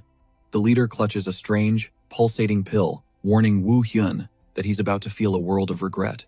Without a second thought, he swallows the item, preparing to unleash its unknown power. A vile, dark energy consumes him, and he screams in agony as his very body begins to warp. He convulses on the ground, his form twisting into something grotesque and unnatural. Woo Hyun watches the horrifying scene, trying to process what the hell is happening. One by one, the other hunters begin their own agonizing transformations. Over on the live feed, Zion recognizes the malevolent energy, noting that it looks terrifyingly similar to an invader's. The leader warns that this is no simple power-up, and tells him to brace for a living nightmare. Wasting no time, the newly transformed hunter rockets forward, at a speed that seems to defy reality itself. He then unleashes a devastating strike charged with a dark, corrosive energy. The attack triggers a gargantuan explosion, bathing everything in a sinister purple glow. But Woo Hyun bursts from the smoke, instantly realizing their power has shifted to an entirely different dimension. Now, another hunter seizes the opening, launching a massive fireball right at him, but he evades the onslaught with fluid grace, spinning and parrying every blast with his weapon.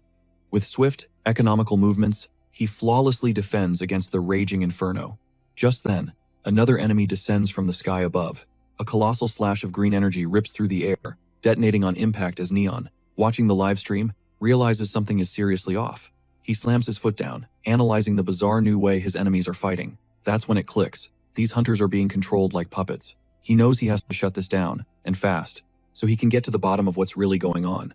Just then, a hunter unleashes a raging inferno, trying to roast him alive, but he just carves straight through the firestorm with his spear, completely unfazed by the assault. He then blitzes through the flames, locking his sights directly on the leader, ready to end it. The leader desperately throws up a rock shield to defend himself, but Woo Hyun obliterates it in a single strike. With his guard shattered, the hunter seethes with rage, furious that he's being so utterly dominated. That's the cue for two mages to warp in for backup, weaving together a combined energy assault. They blast a beam cannon and a shockwave at him in perfect sync, but he launches himself into the air at the last possible second, effortlessly evading the attack and coiling for the counter. In response, he unleashes a devastating volley of energy beams that tear through absolutely everything in their path. The resulting explosion is apocalyptic, annihilating the entire clearing and leaving nothing but scorched earth. Peering through the dense smoke, the leader is utterly bewildered, wondering what just happened. And then, one by one, all his men simply collapse, wiped out in a single, devastating moment. Woo Hyun materializes and snatches the leader by his collar, ready to rip some answers out of him. He growls, demanding to know about the drug they used, but the man can only choke and sputter. With blood streaming down his face, the leader looks horrified. This wasn't how the drug was supposed to work, and with a final, shuddering breath, his life just flickers out, dying right there in Woo Hyun's grasp. He immediately puts it together. The drug's effects must have been tampered with. Since this was a completely unknown substance, he scans the area for any clues, but finds absolutely nothing of value, just a bunch of shattered cell phones and trashed weapons littering the ground. Suddenly, Kim Hana and Lee Yoo-jin come sprinting onto the scene, shouting his name. Panicked, Hana starts apologizing for being late, but Woo Hyun, as cool as ever, just tells her it's all good. Back on the live stream, Seong-chul comments that this mission just dropped some major lore for the game's plot. Woo Hyun asks them how they even knew about the ambush. Hana explains they got an anonymous tip, revealing that Agent Ji-hoon had fed them a bogus location, and then immediately resigned. She managed to pinpoint his real location using the car's dashcam, but by then, Woo Hyun had already cleaned house. He waves off any mention of a reward, so the team gets to work securing the site. The scene then dissolves into a shot of the city at night, where everything on the surface seems calm and peaceful. But instead of heading home, Woo Hyun ventures alone down a dark, ominous alley. The stream commentators are totally baffled, assuming he was going to report to his superior. In that moment, a suspicion sparks in his mind. What if the anonymous spectator is actually the game's developer? He flashes back to the adaptive artificial intelligence, and all the new game systems that appeared out of nowhere. He also remembers the invaders and that mystery drug nobody had ever seen before. With that, all the pieces fall into place, explaining why the game's narrative constantly warps and shifts based on his actions. Then, he has a stunning revelation. Reverse Planet is the master key to unlocking all the secrets of this world. He decides on his first move, to investigate the corporate alliance, because he needs to dismantle them for good. He pulls up a holographic interface, and begins altering his build, leaving the commentators totally scratching their heads. He remembers, this was the exact build he ran in his old world as Superman. A dark, terrifying aura erupts around him as he activates his ultimate power, the Destruction build. With his new class activated, he stares dead into the camera as the live chat goes absolutely ballistic over his new look. He doesn't know the drug's manufacturing location, but he remembers a corporation was involved. Soon, he's standing right in front of Gumption Electronics, confirming his suspicions it was them all along. The commentators are floored, realizing he's planning a full-blown raid on their headquarters, and under the pale moonlight, he prepares to launch his one-man infiltration mission. With a thought, he completely alters his appearance, cloaking himself in a disguise, and his power level spikes even higher. He slips into a test subject's uniform and dons his mask, ready to move like lightning. With his preparations complete, he rockets into the sky, wondering if he should just go all out from the very beginning. The camera zooms in on the top floor of the building, the final objective of his silent invasion. Without a shred of hesitation, he smashes through a window and makes his explosive entrance, catching everyone completely off guard. Screams of terror erupt from the employees at the sudden breach, with no idea what is happening. As piercing alarms begin to blare, pure chaos spreads across the floor, sending everyone into a panic. But Woo Hyun stands perfectly still in the eye of the storm, dark energy crackling in his palms. On the stream, Nyeon worries about other players getting caught in the crossfire. But Seong-chul explains that a special system has just activated. It's the phase shift system, which isolates players inside their own separate instances. A swarm of security guards closes in on him, shouting for him not to move, trying desperately to contain the breach. But he pays them zero attention and just explodes forward at an unbelievable speed, blowing past them like they're standing still. And in that moment, he deduces. He's hunting for a hidden passage into the lab, when suddenly, a fresh squad of guards ambushes him. Their commander barks at him to freeze. And in that instant, a chilling memory floods his mind as he recognizes the man's face. It's Jong-jol, his personal tormentor from the past. Echoes of old screams claw at his mind, all demanding vengeance, and a dark promise flashes in our hero's eyes. The commander opens his mouth to shout an order, but a deafening crack rips through the air, cutting him off. In an instant, the entire ceiling shatters. Tons of concrete and steel rain down, instantly flattening most of the squad under the crushing weight. There was no time to escape.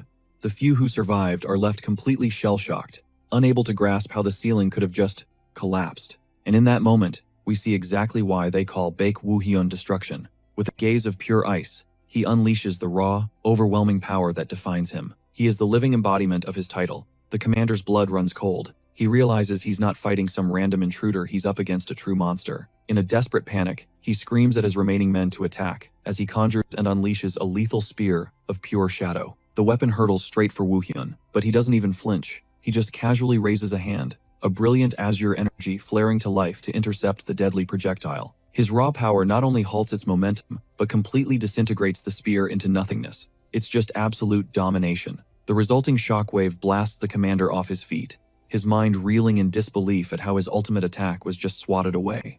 Through the swirling dust, Woo-hyun's voice cuts through the haze, dripping with sarcasm. "Is that all you got?" He stands untouched amid the carnage, the ground now slick with blood. Then, twisting the knife, he asks a loaded question. "You really putting your faith in the Spectre?" The commander's gaze drifts over the bodies of his fallen crew, and a raw curse escapes his lips, fueled by pure rage and crushing humiliation. In a final, desperate gambit, he roars and unleashes a torrent of raw energy, with every last ounce of his strength. The power materializes into a colossal stone spike that hurtles toward Woo-hyun, but the entire attack just disintegrates into dust. It smashes against an invisible shield right in front of him, leaving our hero standing there, completely untouched by the blast. With just a casual flick of his wrist, he shows everyone who's really in control of this fight, and the leader suddenly erupts in a blood-curdling scream. As the sound of his own bones snapping fills the air, he collapses, utterly broken and defeated, babbling apologies and begging to be spared. He tries to crawl away, desperately pleading for Woo-hyun to at least let him live, but Woo-hyun just says he's every bit as pathetic as he was in the past. His jet-black wings flare out as he remembers this very man slaughtering his friends while laughing in his face. He's seen this movie before, and he's ending it now. He murmurs, "I've seen enough," and conjures a tiny, pitch-black orb in his palm. The leader's eyes go wide with terror, unable to process what kind of completely broken power this is. In the next moment, the man is violently dragged into the sphere, his screams of pure terror and despair cut short as he's devoured by the void. Instantly, the only thing left of him is a dark red smear on the floor. On the live stream, Neon clamps a hand over her mouth, completely horrified. She's totally shook by the brutal execution she just witnessed. The commentator quickly announces that the broadcast is being censored. For a moment, even Shang Cho is blown away, admitting that Haek Jakal's power is on a whole other level. Back in the fight, Woo-hyun approaches a heavily reinforced door. Figuring he's wiped out all the trash, he decides to get a move on before more show up to waste his time. And right on cue, deep inside a secret lab, klaxons start blaring as red emergency lights flash everywhere. A researcher panics and fumbles to call for backup, but it's too late. Woo-hyun is already at the door, and the man shrieks in absolute fear. He can't believe he's standing right there. He begs Woo-hyun not to take another step, but our hero yanks everyone into the air without a shred of mercy. He hurls one of the scientists into the lab wall like a ragdoll. After clearing the room in seconds, he sits at the main computer and gets ready to dig for intel. He slices through their security system and uncovers a list of sponsors that perfectly matches his memories. He also finds the research data on the enhancement drug. According to the files, it was only supposed to amplify a person's abilities. He starts to wonder why it twisted people into those grotesque invaders instead. He concludes that somebody must have sabotaged the drug, but his train of thought is cut short by a scream. An arrogant-looking scientist appears, flanked by two guard robots. He calls Woo-hyun a bastard. The man then yells out an order for the robots to annihilate the intruder with everything they've got, but Woo-hyun simply raises his hand. He unleashes a wave of purple energy. With his power, he freezes the robots in midair, seizing complete control over their movements. He demonstrates an absolutely absurd level of precision, targeting every single joint and servo in their mechanical bodies. Then, with a single clench of his fist, he crushes the war machines into a twisted ball of scrap metal. The scientist is completely stunned, paralyzed by the raw power he just witnessed. Terrified, the man drops to his knees, pleading for Woo Hyun to spare him, but showing zero mercy. The scientist is finished off with a quick, brutal strike. With the lab now splattered in blood, he resumes his search for answers. The commentators are losing their minds, saying the most insane part of this is that he's raiding an entire corporation, all by himself. He doesn't find much else, but then a mission complete window pops up, leveling him up. He's genuinely shocked by this. He had no idea he was even on a mission. The commentators start freaking out, realizing that the only explanation is that the missions are being created by him. Neon wonders if that's even a thing, but not even the expert has any clue what's going on. Woo Hyun, however, confirms his own suspicions. He now understands that he can literally control the game's story. He decides it's best to return to base and calmly plan his next move. The scene shifts to the American headquarters, where a woman comments on the game's bizarre new system. An employee explains that the update was pushed through, while the servers were down for maintenance. And to make things even crazier, he says they found digital fingerprints of outside involvement. They belong to the artificial intelligence, Deus. The woman is floored by this revelation, asking if the AI has finally achieved full sentience. They speculate that if Deus is behind all this, it would explain the system's radio silence. But the woman grows quiet, lost in thought. She says the name of that anonymous donor is what's really bothering her. She then pulls out her phone and shoots off a message asking if this was Deus's handiwork. In a flashback, a young man with white hair makes a promise that they would build the world's greatest AI. He then changes the subject, saying he'd fill them in on the rest of the plan when the time was right. One of the executives asks if they uncovered anything else, and the employee confirms he found a batch of heavily encrypted data. Hearing this, the woman declares that their top priority now is to crack those files. Days later, two streamers are gushing about the last stream, which went absolutely viral. Neon gets a message from a massive YouTuber asking to be a guest on the show. Meanwhile, Woo Hyun is thinking that the anonymous spectator has been oddly quiet about the new system. But just then, a colossal donation pops up, with the spectator congratulating him on the mission. With their channel blowing up, Neon suggests their next stream should be all about PvP, but Woo Hyun immediately shoots the idea down. He says they have to stick to the story missions. He explains he can't waste a single second now that he can actively investigate the game's secrets. Neon thinks this is super weird, since he was never this obsessed with the game's plot before that day. She remembers watching his entire vibe shift in the blink of an eye on stream. The chat was blowing up about how cold and detached he seemed in real life. And honestly, she had to agree compared to the guy she knew, he was an emotional black hole. It wasn't just that his insane fighting skills materialized out of nowhere, with zero explanation. The freakiest part? He was absolutely obsessed with finding out who that one anonymous viewer was. Neon nervously clasped her hands together, finally deciding to voice the question that had been eating at her. "Did something happen that I don't know about?" she asked, her voice soft. "You just seem so different." She pressed on. "I've never seen you this locked in on a game. It feels like it's more than just a game to you." Drenched in worry, she offered her hand. "If you ever need help, you know you can count on me." Internally, Woo Hyun was kicking himself. He'd lost his composure, and now he was making everyone freak out. So he slapped on a fake smile, apologized, and caved to the PvP idea, promising her everything was fine. But as she brought it up again, he felt a flash of the agony he endured hiding his true identity. A few days later, a new livestream kicks off, with Neon hyping up the day's event for her fans. With a massive grin, she announces that today is all about smashing records using builds hand-picked by the audience. The viewers had been begging to see some fresh builds during the last stream. Seong-chul was absolutely buzzing, convinced no one could possibly stop Hek-chul, even with a random loadout. Neon, however, felt a pit in her stomach. If he got saddled with a trash build, his legendary winning streak was toast. But Woo Hyun had already told her he didn't give a damn what build he got. On stream, he just casually told her to do whatever she wanted, radiating an insane level of confidence. Song-chul chimed in with a warning, noting that in PvP, the build gets auto-adjusted to max level, leaving absolutely zero room for error. Just then, a donation popped up, declaring there are no weak builds, only weak players. Taking her cue, Neon prepped the roulette wheel, telling the chat to flood her with suggestions. Through donations. Instantly, the screen became a waterfall of cash and requests, with everyone desperate to see their favorite builds thrown into the ring. When time ran out, Neon gave the wheel a huge spin, announcing the first challenge. The wheel landed on Iron Monarch, locking in the first build for the competition. This class allows its user to summon and command up to 12 Iron Knights all at once. Zhangzhou looked worried, since juggling that many minions without any assistance is brutally difficult. But Neon just smirked, saying that if anyone could handle it, heck, Chul would definitely figure it out. With that settled, she declared the mission to shatter the current record of 76 consecutive wins. The system screen flashed. A survival match had been found in solo mode. The arena materializes an abandoned factory. The first fight was finally about to begin. The commentators were already buzzing, wondering if he could actually win with such a massive handicap. Wu Hyun calmly analyzed his rival, who looked like he was running a wind and thunder build. As the countdown hit 0, the first round of the PvP duel officially kicked off. His opponent lunged forward without a moment's hesitation, Storm Soul ability already crackling, but Wu Hyun simply snapped his fingers and uttered a single word: summon. An armored knight materialized from thin air, blocking the attack and leaving the guy totally stunned. The opponent was bewildered, recognizing the armor as the Iron Monarchs. The knight pressed forward, its blade swinging, forcing the player to scramble backward to parry the massive blow. But something felt incredibly off. He couldn't figure out why there was only one knight on the field.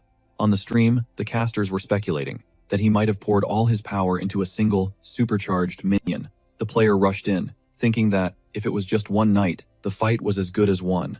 With a battle cry, he swung at the armor, expecting an easy takedown. But his attack phased right through the knight. It was just a projection of light. He was floored. He realized too late that the real knight was now on the other side, ready to strike. The minion unleashed a devastating slash, sending the player flying. The guy pushed himself off the ground, trying to process what the hell just happened. He looked back to see the knight standing perfectly still, and had no idea how it had even moved. Then, more knights flickered into existence, and suddenly Wu Hyun commanded 4 minions in the arena. Neon was ecstatic, shouting that she told them he just needed to get a feel for the build. Her opponent, however, was starting to get desperate. He knew he had to finish this fight as fast as possible. With that thought, he unleashed his ultimate ability, a massive area of effect storm of wind and lightning. As he did, a tiny sphere of light began to form in Wu Hyun's hand, glowing with intense power. A slow smile spread across his face as he murmured, "So this is how this build really works." In an instant, all 12 knights erupted into existence, completely encircling his enemy. The commentators went absolutely ballistic, losing their minds that he'd summoned the entire legion. With no escape, the player activated his final defensive skill, the Fear Zone, in a last-ditch effort to survive. Completely trapped, the player was swarmed as the knights attacked him relentlessly. The commentator's voice was strained as he explained that controlling every single one of those units at once requires pushing your brain past its absolute limits. It takes a god-tier view of the entire battlefield, razor-sharp judgment, and an insane level of focus. Even backed into a corner, his opponent howls that he's not going down without a fight, unleashing a desperate flurry of attacks. But Wu Hyun's ice-cold gaze tracks his every move. He's already 3 steps ahead, completely unfazed. Just then, a knight materializes in front of him, sword raised for the finishing blow, and the system declares the round over. With Baek Wu Hyun clinching the victory, the casters are betting the second round will be a quick one now that he's warmed up. In the following round, the player explodes with rage after being trapped again, screaming for them to get lost. He desperately tries to lash out, but his strikes are completely useless against the minions' flawless formation. Just like that, he's utterly overwhelmed by their coordinated assault with 0 chance of escape, and the match end screen flashes into view. Confirming Wu Hyun's 2-0 sweep, the defeated player cracks a crazed smile, thinking that battle was absolutely legendary. With that, Songchul announces that the win streak has now climbed to a staggering 56 victories. Naeun then spins the wheel again, absolutely hyped to see the next build. While the pro gamer tunes into the stream, seeing the win streak has just hit 75, he's blown away by what he's witnessing, admitting that Hakjai is on a whole other level. It doesn't matter what build he's handed, our hero masters every single one flawlessly. That's exactly why the pro says he's dying for a chance to face him, even with a massive build disadvantage. But then he spots it on screen. The final 2 matches will be with his original build. A fire ignites in his eyes as he declares he now has one more reason to fight, telling them to cue the next match without wasting another second. The man slams the start button, absolutely primed for the ultimate challenge. The system chimes in, announcing a new survival match has been located. In that exact moment, a new player phases into the arena, declaring he finally made it, leaving the commentators absolutely stunned. As they recognize the figure who just appeared, the broadcast explains he's a professional player, a world champion, and was a hair's breadth from being MVP. His name is Nikki Lee Jianwu, and a menacing dark aura just bleeds off him. Wu Hyun stands opposite, stating it's an honor to finally cross paths. Across the arena, with a slight smirk, The pro gamer simply calls out his name, Hawkjay. The casters are in disbelief, never expecting a pro of this caliber to just show up here. Naeun thinks it's Seuss, he's not on his main build, but Songchul explains it's a contract issue. The countdown hits 5 seconds on screen. The atmosphere crackles with tension as the two titans prepare to clash. Nikki taunts him, saying he's a lot quieter than he is on his live streams. With matching confident grins, the two square off, and the player roars for them to get started. The round 1 screen materializes, kicking off the most hyped battle of the day. Woo Hyun explodes forward in a literal blink of an eye, and in one fluid motion, severs his opponent's head. Naeun gasps at his insane speed, and the chat goes absolutely ballistic over the win, but a pro player isn't taken down that easily. Unveiling his true power, he used a clone to fake out Woo Hyun, melting into the shadows. Nikki breathes out, "That was way too close," and now, he declares, "It's my turn to play." He starts condensing raw dark energy in his palm, prepping his opening move. All of a sudden, he unleashes a shadow bird to test Woo Hyun's reflexes. The attack is so blindingly fast that the creature's sword slams into the ground in an instant. But Woo Hyun flawlessly dodges, and Nikki looks impressed by his rival's agility. Woo Hyun settles into his stance, praising his opponent's killer battle instincts. Songchul remarks on the stream that the fight is unbelievably intense. One tiny mistake could be fatal, Naeun agrees, adding that even a single scratch could decide the entire match. Woo Hyun notes his movements are smoother, more fluid than any other player he's faced. He deduces his opponent's skill cooldown isn't back up yet. This is his opening.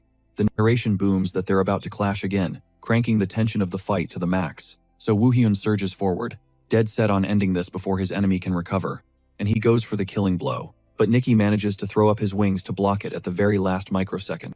Without missing a beat, Woo Hyun presses the attack. He forces the player into a relentless defense, then focuses every ounce of his power into a single point, shattering the wing's guard. Nikki praises Woo Hyun's monstrous power, feeling the absurd force behind his weapon, but he immediately counters, firing off a blast of energy. The blast forces Woo Hyun to backpedal. Even while wounded, he still manages to land a grazing blow, showcasing his incredible skill. The system screen lights up, announcing the end of the round with another victory for Baek Woo Hyun.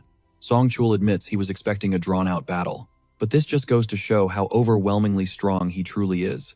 Round 2 kicks off, and Nikki compliments Woo Hyun on the sick fight they just had. With a smile, he then pops the question, is Woo Hyun interested in going pro and joining his team? He admits he came all this way just to make the offer face-to-face. Woo Hyun turns him down, saying he hasn't even considered it yet. The pro insists, telling him to hit him up if he ever changes his mind. With that, he launches himself forward, shouting that, for now, they need to finish this. The two exchange a flurry of blows at a mind-boggling speed, and you already know the commentators are losing their minds over this. Nikki's face twists in rage. He can't even land a scratch, and with a primal roar, he lunges forward for a desperate, direct claw strike. But Woo Hyun is totally unfazed. He's thinking, yeah, you're quick, but not quick enough. And with a single, surgical movement, he plunges the blade deep into Nikki's chest, ending the duel instantly. As Nikki collapses to the floor, he gasps that Woo Hyun is just on a completely different level, admitting there's no way this guy is just some rando amateur. Before pixelating away, he tells Woo Hyun to seriously consider his offer, adding that he actually had a ton of fun. The victory screen explodes onto the broadcast. Woo Hyun's 76th consecutive win. The casters go absolutely wild. He didn't just beat Nikki, he just tied the all-time win streak record. A massive donation explodes on stream, asking if he's going to face Battler for the record-breaking 77th victory. The chat and commentators are losing it, screaming at him to queue up again and break the legend. But, plot twist, he never even got to fight Battler during that entire stream. He wrapped up that session with an insane 85 win streak, just styling on every single challenger. A few days go by, and Nikki is asking his buddy why he didn't even try to snipe Hachiko. The friend gets heated, snapping back that he obviously tried, but the matchmaking algorithm just refused to put them in the same game. Then, a light bulb flicks on for Nikki. He asks his friend if he remembers that collab proposal he made, and just like that, a new plan is born. He's gonna invite Hexacore to be the first ever guest on his stream.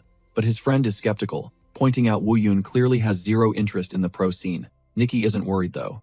He guarantees he'll make Woo Hyun say yes, no matter what it takes. Fast forward a few days, and it's showtime. Everything is set and ready to go live.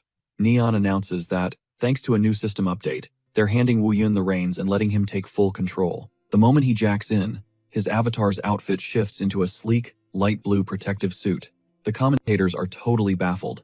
They have no idea where he is. Songchul clarifies that they're in some kind of rundown slum district, Wu Yun steps into a grimy red puddle and announces that he's finally made it to his destination. He comes to a stop in front of a sketchy-looking shop, confirming this is the exact same spot from his past world. He thinks to himself that ever since the system update, he's been plotting his next move, and getting here was the absolute quickest, most foolproof method for gathering intel. Since these folks are at war with the mega corporations, they're bound to have some seriously valuable info on them. But before he barges in, he plants his feet, ready for a fight. In an instant, several hooded thugs are hoisted into the air by an invisible force, screaming for him to let them go. Wu Yun's face is pure ice. He shatters their arms with a sickening crunch and lets them drop to the ground, screaming. He then snarls that if they so much as look at him again, he'll snap their necks. With a deathly glare, he threatens, asking if they'd rather he just kicked the door down.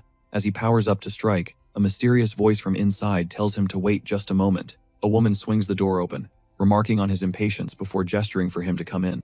She welcomes him to the shop, explaining that here, they provide anything a client could possibly dream of. No matter the object or the person, they can procure it. A creepy-looking teddy bear suddenly pipes up, demanding to know what an intruder from Gumshan wants. Wu Yun states his business plainly. He wants anything that will absolutely wreck the labs and their corporate sponsors. A sly grin spreads across the shopkeeper's face as she says she has a job that's right up his alley. She then asks if he's interested in hearing the details, smiling as she calls him her special Avenger client. The shopkeeper slides a confidential file in front of him and tells him to pay close attention. She's pinpointed the location of a secret research lab that's currently operating with a skeleton crew. The mission is simple: infiltrate the facility, obliterate everything inside, and steal all of their research data. Wu Yun doesn't even need a second to think about it. He accepts the job on the spot, no questions asked. And with that, a brand new mission screen materializes, titled Lab Invasion.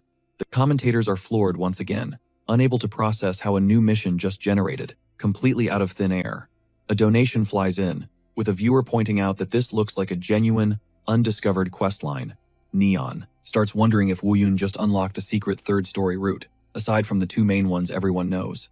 Song Chol speculates that this shop could be a whole new system that operates in parallel with the other quest lines. The chat explodes with theories about how he discovered this place, and Neon says she has a theory. But either way, she continues. It's time to see how our boy handles it. The camera cuts to a snow-dusted forest, the entire scene shrouded in a cold, mysterious vibe. Wu Yun silently darts between the trees, scanning the landscape for any sign of this supposed hidden lab.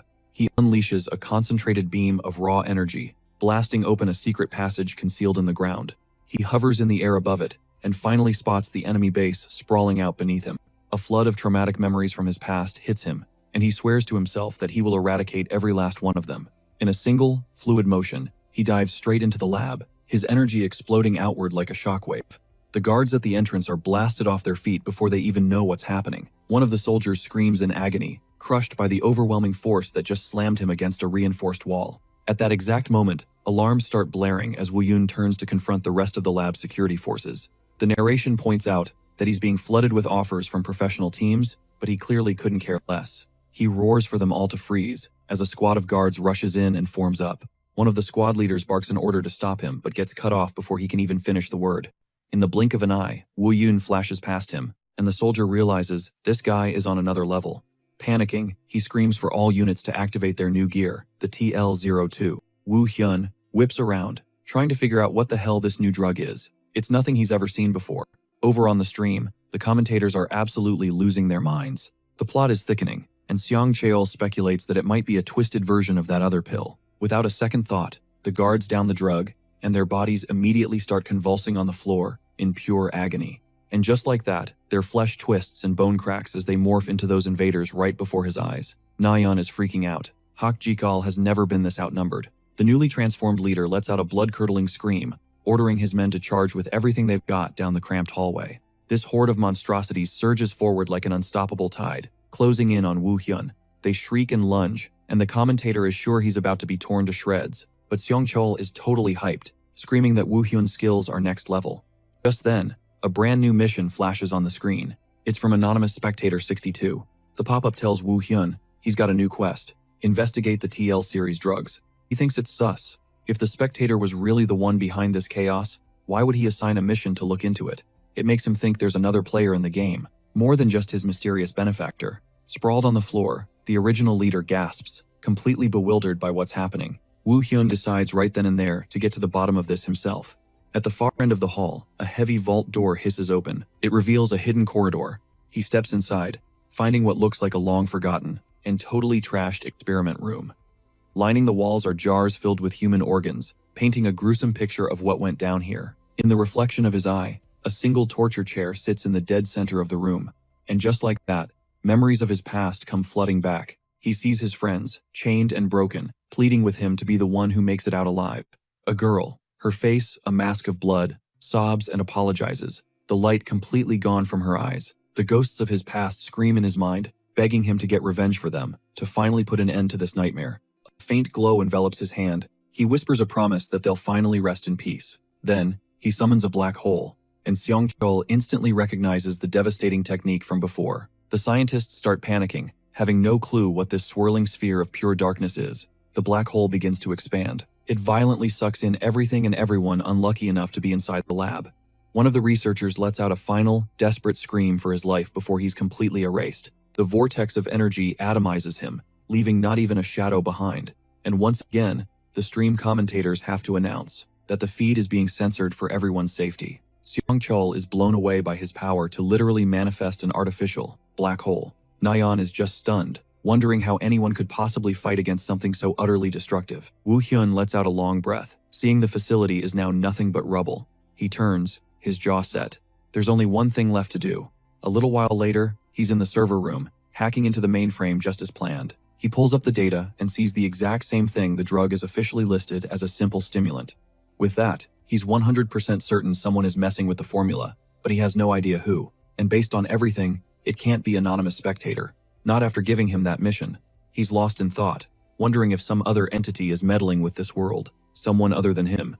Suddenly, his eyes lock onto a strange file name, Tempest L. Over on the stream, the commentators are drawing a total blank, completely stumped about what it could mean. But then, the legendary YouTuber Chloe Martinez drops a massive donation and claims she has the answer. She asks to be invited onto the stream, promising she'll spill all the tea. Nayeon is totally fangirling over the idea, while Seong-chul is on the fence about what to do. Chloe types that she's already given Woo-hyun a heads up, and that he's cool with her dropping by. The next thing you know, the YouTuber herself materializes in the studio, greeting the audience with a charismatic smile. With their VIP guest settled, the hosts dive right into the interview. Nayeon doesn't waste a second. She asks Chloe what Tempest L stands for. Chloe's expression turns dead serious as she reveals the full name, Tempest Lord. They are the monarchs from another world, the supreme leaders of the invaders who launched this entire war. Woo-hyun remembers them, god-tier monsters that even he, in his prime, barely stood a chance against. A wave of dread washes over Nayeon as she asks Chloe why on earth corporations would be using that name.